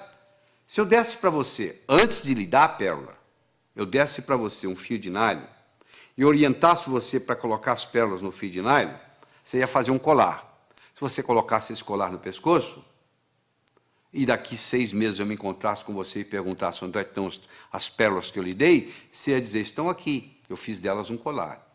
Meus amigos, você que está aí assistindo, olha só, as pérolas são ideias. O cemitério está cheio de gente que teve boas ideias. Ou não fez nada com elas, ou estragou a vida. Eu já vi muita gente estragar a vida por causa de uma boa ideia. Se eu tiver uma boa ideia, mas não tiver um modelo por trás, é um desastre. Então, a melhor definição que eu conheço de educação é a seguinte: educação é aquilo que fica depois que você esqueceu tudo que você aprendeu. O que fica? Ficam modelos. Tá bom? Eu vou demonstrar isso para você agora. Você vai olhar essa figura que está aí na tela, você vai concentrar nesses 4 pontinhos que está entre os 2 olhos, os 2 corações aí. Eu quero que você olhe aí fixamente por 30 segundos, sem piscar os olhos. Quando eu falar 1, 2 e já, eu vou passar o slide. Aí você vai piscar os olhos 3 vezes. Combinado? Continua olhando fixamente para a tela. Atenção. 1, 2 e já! Pisca os olhos. Isso, eu vou lhe dar uma chance, não fique tranquilo. Eu vou lhe dar mais uma chance, tá? Você vai focar aí, foca. Quando eu falar 1, 2 e já, eu vou passar o slide e você pisca os olhos 3 vezes. Combinado? Atenção. 1, 2 e já! E aí, o que você viu? Você está vendo a imagem de Jesus Cristo? Mas essa tela está em branco, não tem nada. Você está tendo uma experiência de uma realidade virtual. Isso que está acontecendo aí, uma realidade virtual. Mas se você não tivesse visto antes esse slide, você não ia ver essa realidade virtual. Ou seja, eu tive que primeiro criar no seu cérebro um modelo de contraste para depois você poder ver isso. Entendeu como é que funciona a coisa? Então, quando eu tenho um modelo, fica fácil eu identificar. Eu vou confirmar isso agora com você. Escolha qualquer número, pode escolher o que você quiser. Pega um papel, uma caneta para você fazer esse exercício, se for o caso. Eu quero que você escolha qualquer número entre 17 e 77. Quero que você acrescente 7 a esse número. Acrescentou? Muito bem. Eu quero que você multiplique a soma por 2. Então, você vai escolher um número entre 17 e 77, você vai acrescentar 7, você vai multiplicar a soma por 2, dessa soma você vai subtrair 4. Aí, agora, você divide o resultado por 2. Então, você escolheu o número, você acrescentou 7, você multiplicou a soma por 2, você subtraiu 4 e você dividiu o resultado por 2. Agora, você subtrai o número original. Subtraiu? Pois é, você sabe qual é o resultado? Não precisa falar não, que eu já sei. 5. Sabe por que eu sei? Porque eu criei um algoritmo cujo resultado dá 5. Você quer ver? Olha só, eu criei um algoritmo assim. Você escolhe um número X, você acrescenta 7 a esse número, tá certo? Aí você pega esse resultado, x mais 7, multiplica por 2, dá 2x mais 14. Você pega esse 2x mais 14, você tira 4, dá 2x mais 10. Você pega esse 2x mais 10, divide por 2, dá x mais 5. Você tira o número original, que é x, o que sobra? 5. Não é mágica, não, isso é tecnologia. O resultado vai dar 5, não tem nenhuma dúvida. Então, eu criei um algoritmo cujo resultado é 5. Do mesmo modo que eu posso criar um algoritmo para ter sucesso profissional, e o resultado vai ser sucesso. Então, quando eu tenho um algoritmo, quando eu tenho um programa testado, e eu coloco aquilo na minha estrutura psicológica, o resultado é muito simples. Quer ver? Eu vou fazer mais um teste com você. Eu quero que você conte quantos triângulos você consegue ver nessa figura. Eu sei que tem triângulos aí, os mais variados. Ó. Tem o triângulo AG, AGB, tem o BHC, e assim vai. Se nós pudéssemos ficar aqui uma meia hora conversando, você ia começar a descobrir triângulos para cá. Você diz, peraí, tem um triângulo aqui que é o ADB que eu não contei. Ih, peraí, tem o AEB. Olha, vai aparecendo, vai aparecendo, vai aparecendo. E eu quero saber se hoje o salário seu desse mês depende de você descobrir quantos triângulos tem aí. E eu vou obter resultados diferentes, dependendo do aluno que tiver, ou quem estiver fazendo isso. Mas se eu lhe der um modelo que eu vou dar agora, olha só que bonito. Nós temos 10 triângulos simples. Olha lá, o triângulo AGB, BHC, CHI, CID, DIJ, DJE, EJF, EFA, AFG e chega no AGB. Ou seja, você conta, tem 10 triângulos simples. Muito bem. tem 10 triângulos duplos. O que é triângulo duplo? Eu tenho um triângulo que é o AHB, que é um triângulo duplo, ele tem 2 dentro dele. E eu tenho um triângulo que é AFB, ele também é duplo. Em cada base eu tenho duplos. Se eu tenho 5 bases, 5 vezes 2, 10, eu tenho 10 triângulos duplos. Eu tinha 10 triângulos simples, agora eu tenho 10 triângulos duplos. Eu tenho 5 triângulos grandes, como o ADB, como o BEC. E assim vai, você vai como o CAD. São triângulos grandes, são 5. Então eu tinha 10, com mais 10, 20, com mais 5, 25. Eu agora tenho os chamados triângulos triplos. O ABC é um triângulo triplo. O BCD é um triângulo triplo. E cada triângulo triplo, no seu oposto, ele tem um outro triângulo. O triângulo triplo ABC tem o AJC. Olha aí. O triângulo triplo BCD tem o BFD. Isso, como eu tenho 5, 5, 10. Então eu tenho um total de 10. Eu tenho 10 simples, 10 duplos, 5 grandes e 10 triplos. Eu tenho 35 triângulos. Mas eu perguntei quantos triângulos você conseguia ver nessa figura. Se você olhar a letra A, dentro dela existe um triângulozinho. Então a resposta certa seria 36. Isso não é pegadinha. Esse cuidado com a pergunta que é feita. Por isso que muita gente não passa no vestibular. Parece que a pergunta é pegadinha. Não. Quantos triângulos você consegue ver nessa figura? Dentro da letra A tem um triângulo, que é aquele triângulozinho que você está vendo lá. Então o total seria aí 36. Agora que você aprendeu a contar os triângulos simples, os duplos, os triplos, os grandes e o que está nas letras, pronto, agora você criou um modelo de como contar triângulos. A sua inteligência para contar triângulos aumentou. Você deve estar perguntando, mas o que isso tem a ver?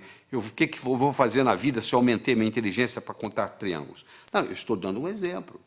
Do mesmo modo que você aumentou a sua capacidade de contar triângulos, se eu lhe der modelos outros, que nós vamos estar dando aqui durante essa apresentação, isso vai melhorar tremendamente o seu estudo. Eu mencionei que eu escrevi um livro chamado Como Passar no Vestibular. Esse livro foi fruto de um trabalho onde eu trouxe a São Paulo 18 jovens que tiraram o primeiro lugar no vestibular em diferentes capitais do Brasil. Eu trouxe 19 professores de cursinho, com pelo menos 15 anos ensinando gente a passar no vestibular, e vários vestibulandos, primeiro aluno de turma de grandes cursinhos em São Paulo. Durante 12 horas, nós respondemos apenas uma pergunta. O que faz um jovem passar em primeiro lugar no vestibular? E depois de toda essa análise, nós descobrimos 3 coisas básicas que existem em todos os que passam em primeiro lugar. Primeiro é a autoconfiança. Só a autoconfiança não faz você passar no vestibular. Sem autoconfiança, você não passa no vestibular. Então, nós vamos ensinar a desenvolver a autoconfiança. Isso é importante. Aquele branco que dá na prova, muitas vezes, é falta de autoconfiança. Então, a autoconfiança é fundamental. Todos esses jovens que passaram em primeiro lugar no vestibular tinham confiança de que iam passar no vestibular. Essa é a primeira coisa. Segundo, todos eles tinham motivação para estudar. O vestibular não era um obstáculo, era uma etapa. Porque a visão deles estava lá na frente. O que eles iam fazer depois de formado? Eles já estavam pensando lá na frente. E aquele vestibular era nada mais, nada menos do que uma etapa, e não um obstáculo.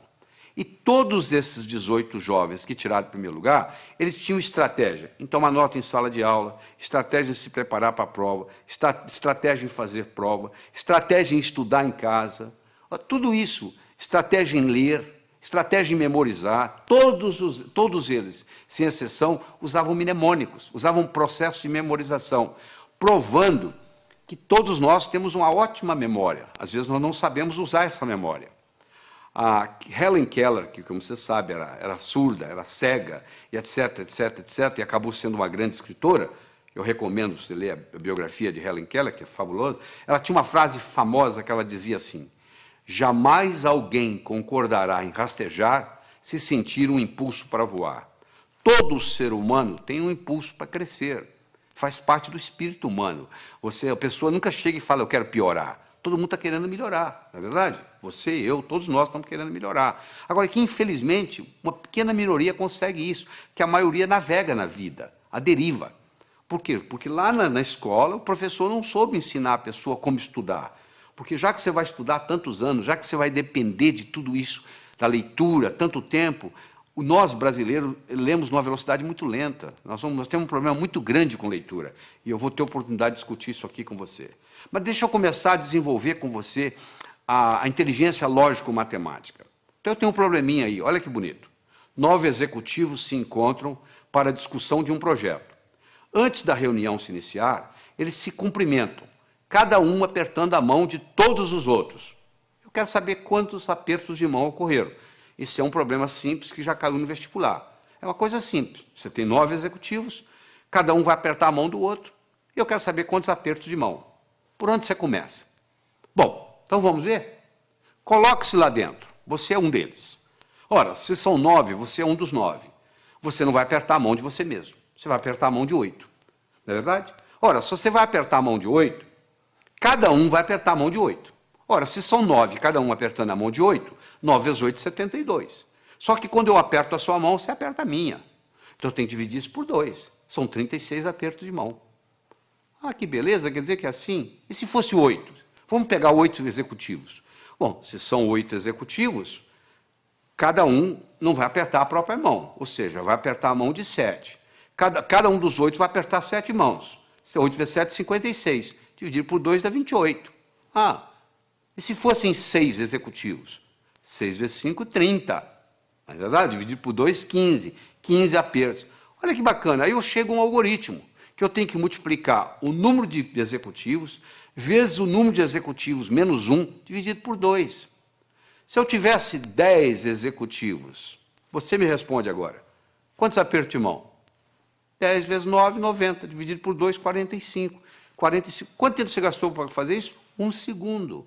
Por que você gastou 1 segundo? Porque eu criei no seu cérebro um algoritmo.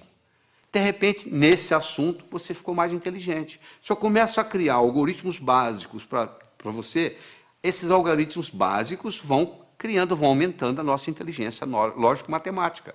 Eu disse no começo e vou repetir, que inteligência é coisa que se aprende, é coisa que se adquire. Só 15% da nossa inteligência é herdada.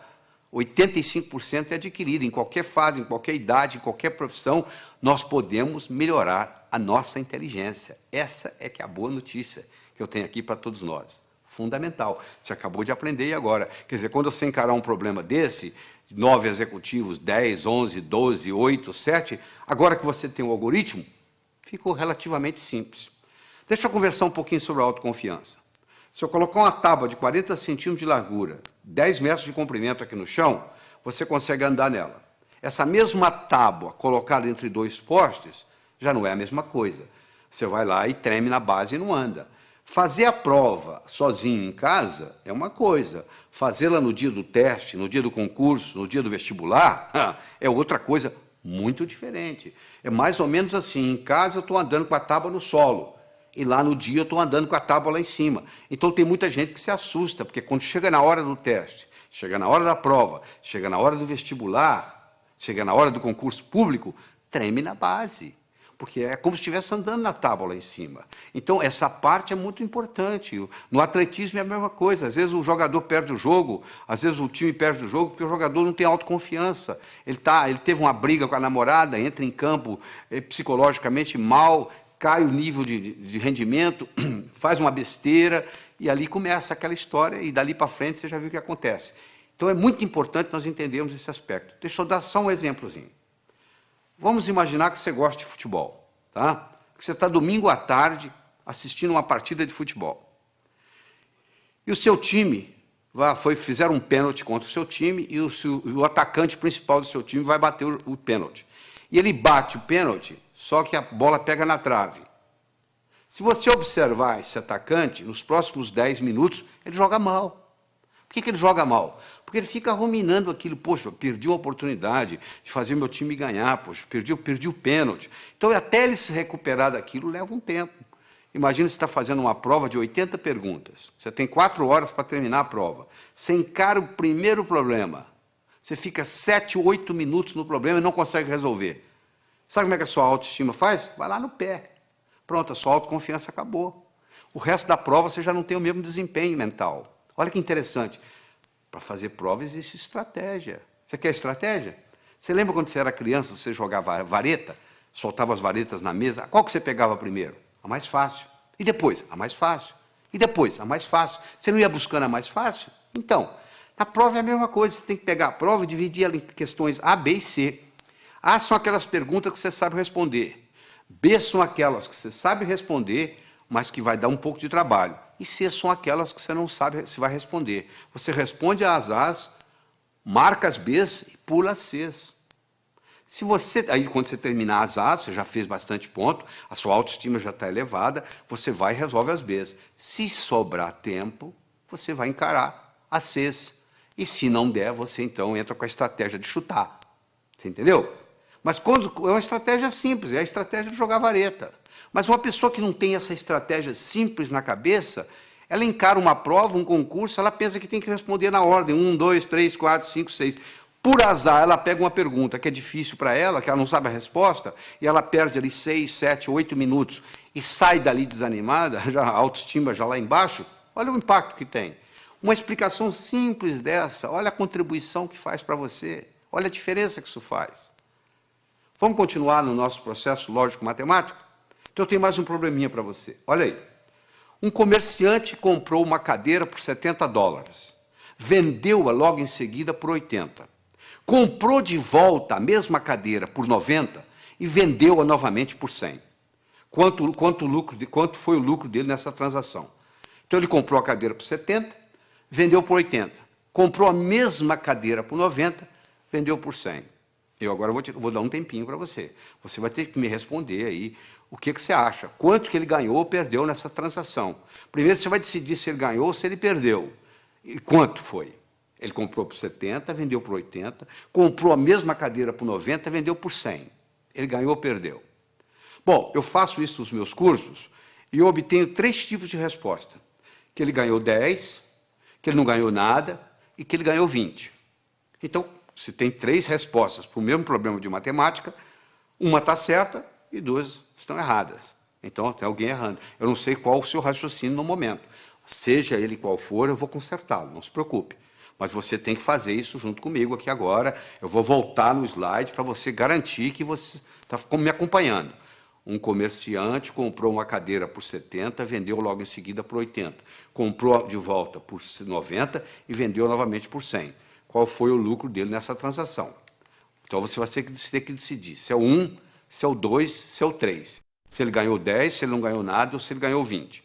Se você acha que ele ganhou 10, você fez um tipo de raciocínio que está exposto aí no slide para você ler em detalhes. Você raciocinou de um modo que o seu resultado foi 10.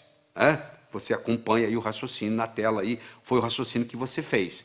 O comerciante comprou uma cadeira por 70, vendeu por 80, teve um lucro de 10. Ele comprou novamente a cadeira por 90, após ter vendido por 80, perdendo, portanto, os 10 que ele ganhou. E ele então vendeu por 100, após ter comprado por 90. Portanto, o lucro foi de 10.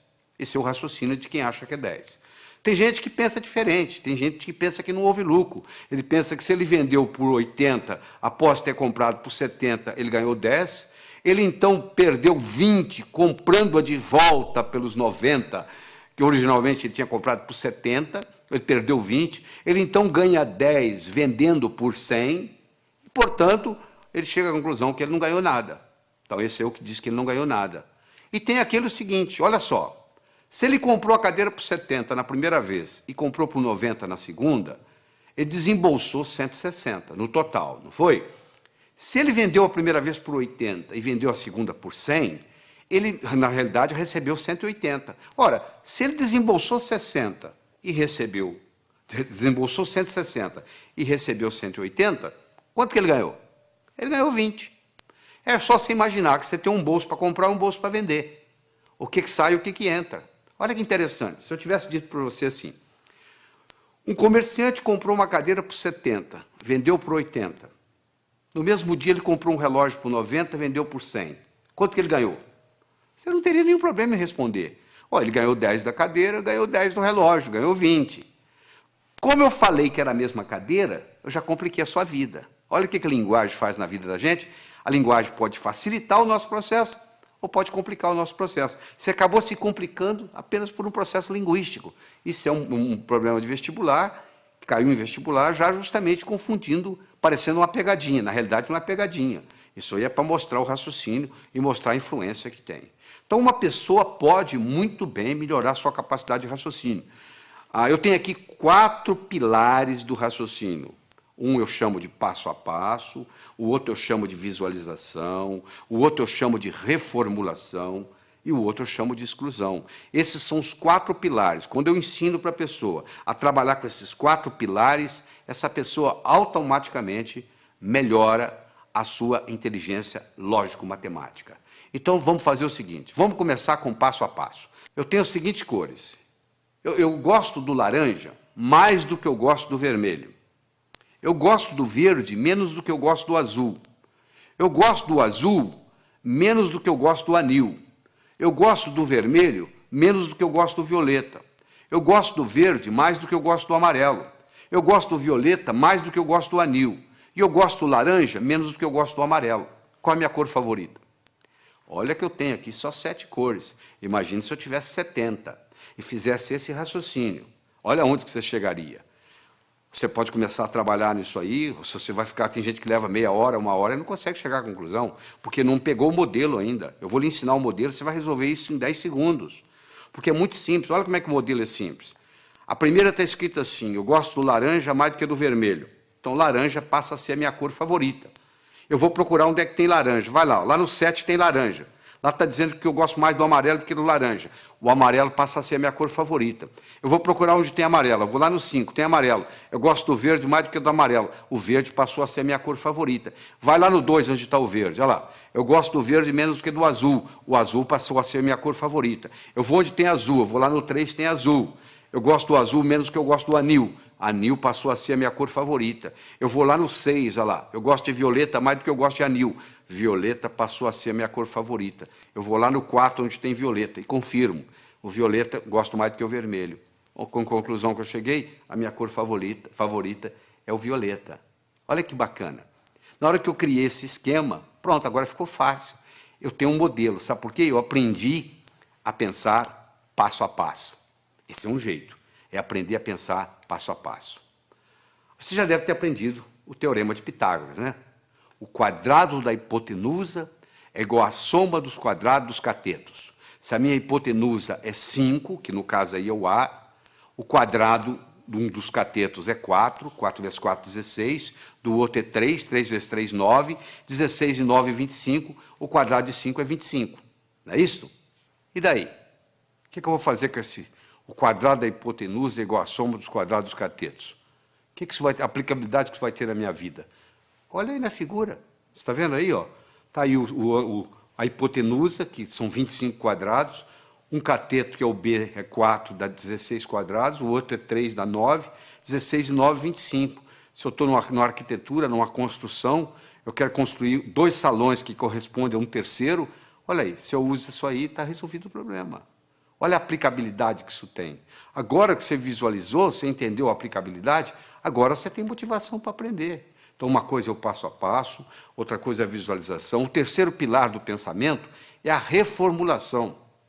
Quanto que é 2/3 de uma metade? Você sabe? 2/3 de uma metade. Metade de 2/3 é 1/3. Então, você reformulou, mudou a ordem e resolveu. Às vezes você não resolve o problema porque você não está sabendo reformulá-lo. Você reformulou, você está numa prova, reformula o problema. Às vezes você não resolve daquele jeito. Você tem dificuldade em dizer quanto é 2/3 de uma metade, mas você não tem dificuldade em dizer quanto que é metade de 2/3. Falou? E, finalmente, nós vamos conversar sobre o pilar da exclusão. Eu tenho aqui um probleminha muito simples. Você vai pegar os números 1, 2, 3, 4, 5, 6, 7, 8, 9. Vai colocar nesses 9 quadrados que estão aí.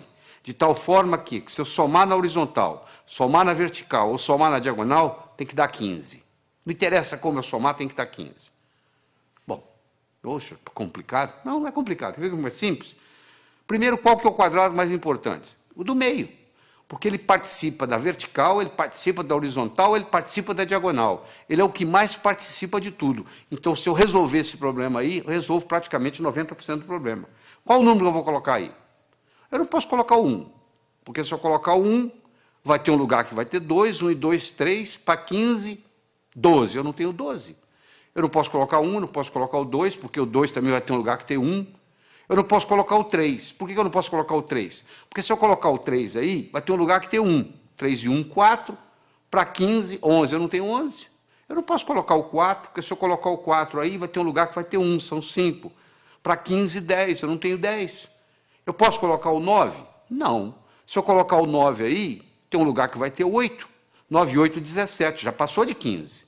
E se eu colocar o 7? Também não pode. 9 e 7, 16. Já passou de 15.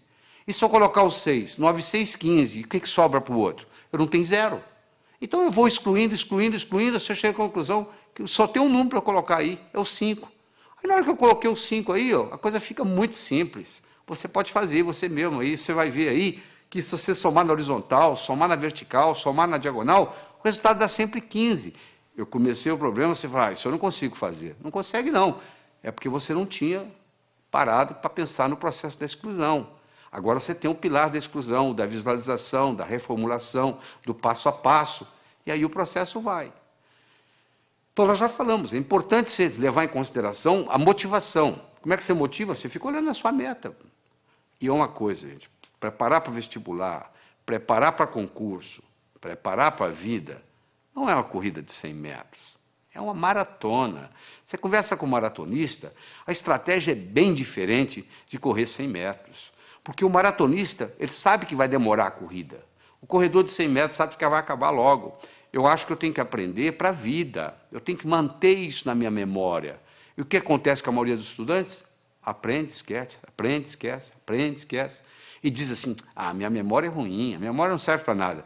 Não é só a memória que é ruim, é porque você não sabe usar a sua memória. Deixa eu lhe ensinar 3 segredos. A memória gosta de movimento. Uma coisa é eu pensar num cachorro parado, outra coisa é pensar num cachorro correndo. É totalmente diferente. Aquelas memórias que você tem na sua mente, elas estão lá na forma de filmes e não na forma de slides. Se você memoriza coisa parada, você esquece. Se você memoriza em movimento, você vai se lembrar sempre. Segundo, existem estudos mostrando que o professor que trabalha com giz de 2 cores aumenta em 19% o desempenho da classe que ele está lecionando. Porque você usando mais de uma cor, você estimula outras áreas do cérebro. Se você trabalha só com preto e branco, você está trabalhando com a área esquerda, o seu hemisfério esquerdo do cérebro. Se você trabalha com colorido, outra cor qualquer, você está trabalhando com o lado direito. Então você procura estudar com a caneta de pelo menos 2 cores. Terceiro, você tem que exagerar. Uma coisa é você pensar num cachorro, outra coisa é você pensar num cachorro do tamanho de um elefante. Ora, se eu vou guardar uma fórmula de física, eu imagino a fórmula de física do tamanho de um prédio. Eu coloco ela na minha cor favorita e eu ponho ela piscando. Aquilo nunca mais sai da minha cabeça. Eu vou memorizar um telefone, eu imagino os números do tamanho de um prédio. Eu imagino os números coloridos, eu imagino os números piscando. Pronto, aquilo ali memoriza. Então não existe a história de memória ruim. Todos temos uma boa memória. Se você tem um carro novinho e você não sabe dirigi-lo, ele não vai ter nenhuma utilidade para você. Você não vai culpar o carro. É a sua habilidade de dirigir que tem que melhorar. A sua memória não tem problema nenhum. Só que você não sabe usá-la. Isso é diferente. Então ela gosta de movimento, ela gosta de cores, ela gosta de exagero, ela gosta de mnemônicos. Todos esses jovens, 18 jovens que eu estudei, que tiraram o primeiro lugar no vestibular, todos eles, sem exceção, trabalhavam com mnemônicos. Você quer ver um mnemônico simples? 30 dias tem abril, junho, setembro e novembro. De 28 só a 1, todos os demais 31. Pronto. Se o mês tem 30 ou tem 31 dias, está aí para você na tela aí, um mnemônico para você olhar. Então você tem que criar seus próprios mnemônicos, um jeito de você fazer para facilitar a sua memória. Todos os 18 jovens não só trabalhavam com mnemônicos, mas trabalhavam com fichas de revisão. Eles faziam verdadeiros baralhos, baralho de física, baralho de química, baralho de biologia, e eles iam colocando aquilo ali, fazendo toda noite antes de dormir, eles faziam uma revisão.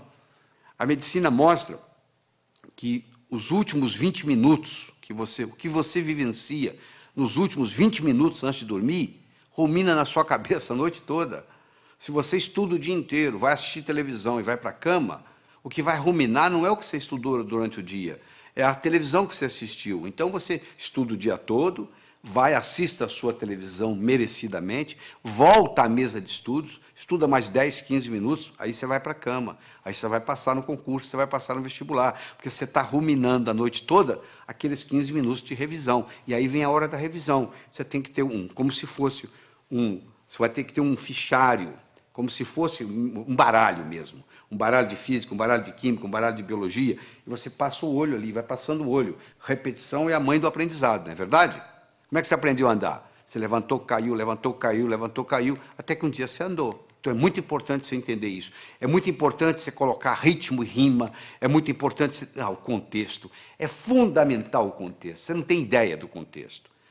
O contexto é assim, quer ver? Onde é que eu coloquei a chave? Onde é que eu coloquei aquela chave? Você não consegue se lembrar. Aí, de repente, você entra naquele quarto. Coloquei ali. Porque você entrou no contexto onde estava a chave.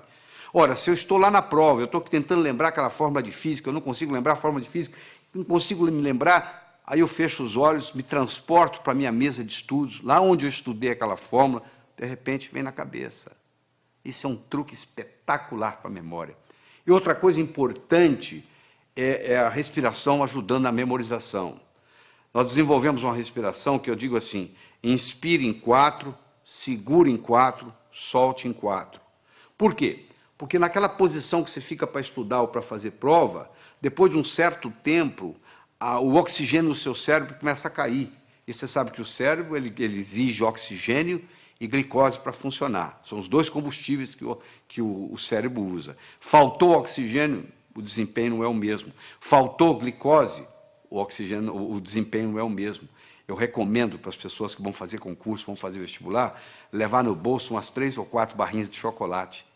A cada 40, 50 minutos dá uma parada, respira em 4, segura em 4, solta em 4, 4 vezes, reoxigena o cérebro, come a barrinha de chocolate, absorve a glicose, aí você abasteceu de novo para mais 40, 50 minutos. Isso faz a diferença, às vezes, entre passar e ter que fazer o cursinho no ano que vem, novamente.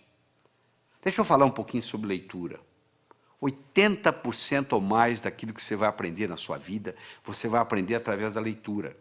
Nós temos 3 tipos de leitura. Você faz a leitura do prazer, a leitura crítica e a leitura específica. Você vai procurar uma coisa específica e vai lá e pesquisa. O problema é que nós, brasileiros, temos uns vícios muito grandes com a leitura. Nós temos problema com a velocidade da leitura, temos problema com a compreensão e temos problema com a memorização. Essas 3 coisas estão juntas: velocidade, compreensão e memorização daquilo que lemos. Então, deixa eu mostrar uma coisa. Primeiro, a gente aprende a ler palavra por palavra, não é verdade?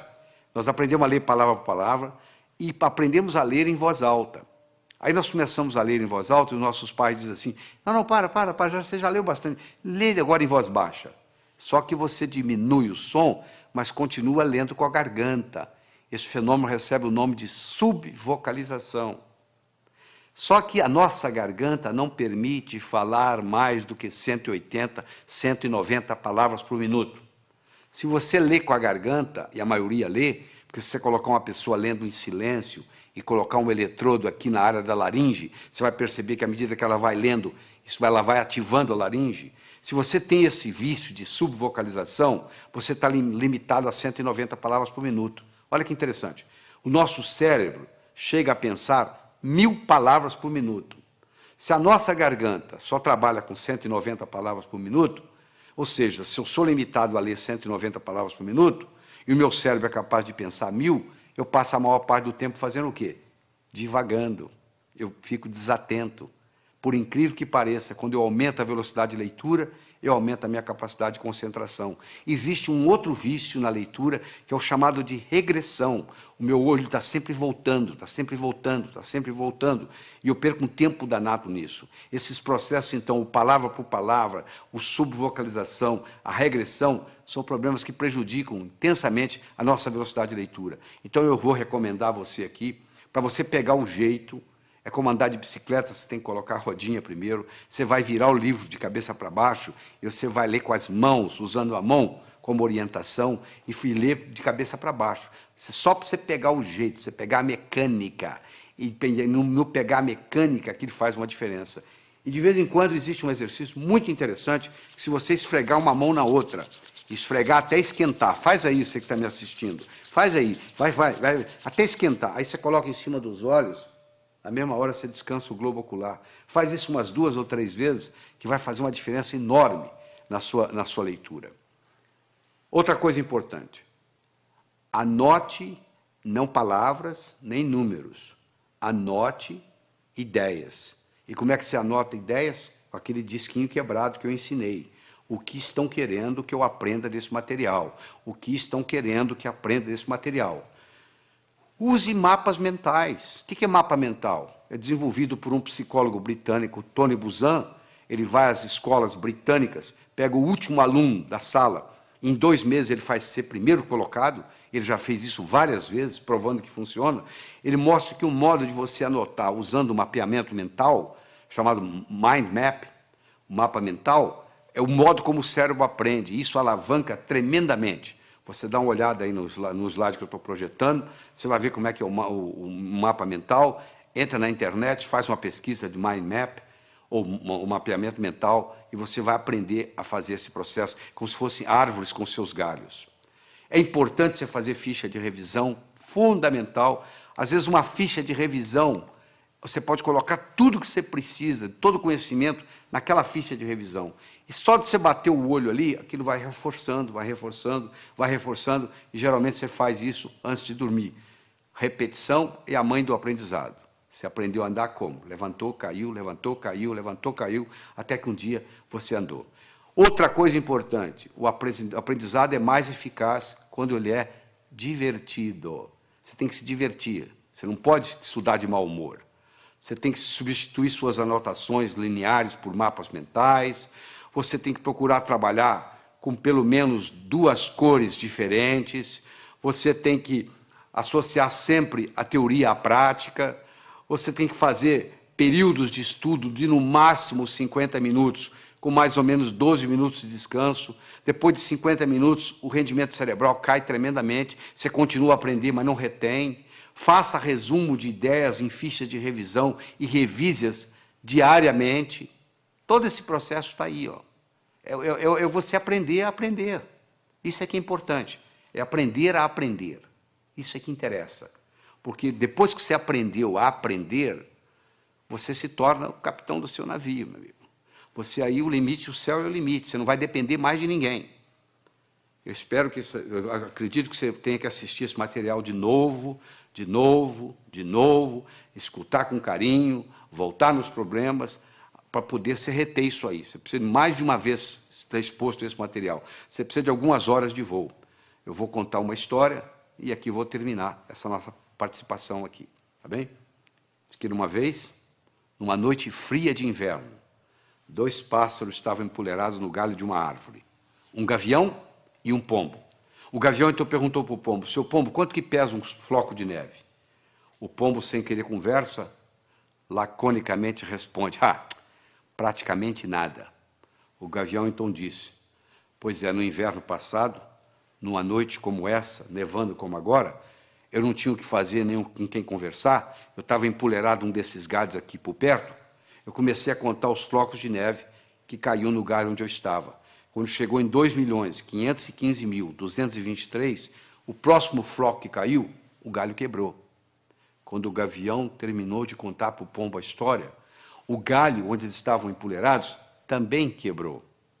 Quem sabe esse material que você está participando, que você vai reler, reestudar, reescutar, etc., etc., etc., talvez seja o próximo floco de neve que vai quebrar o seu galho para o resto da vida.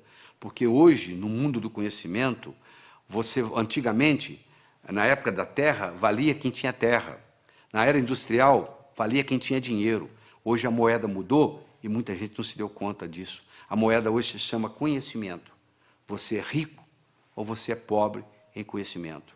Então, você aprendendo a aprender, você alavanca a sua vida para poder adquirir mais conhecimento e, com isso, aumentar a sua riqueza. Evite o mal, faça o bem, viva a sua vida extraordinariamente. Tchau.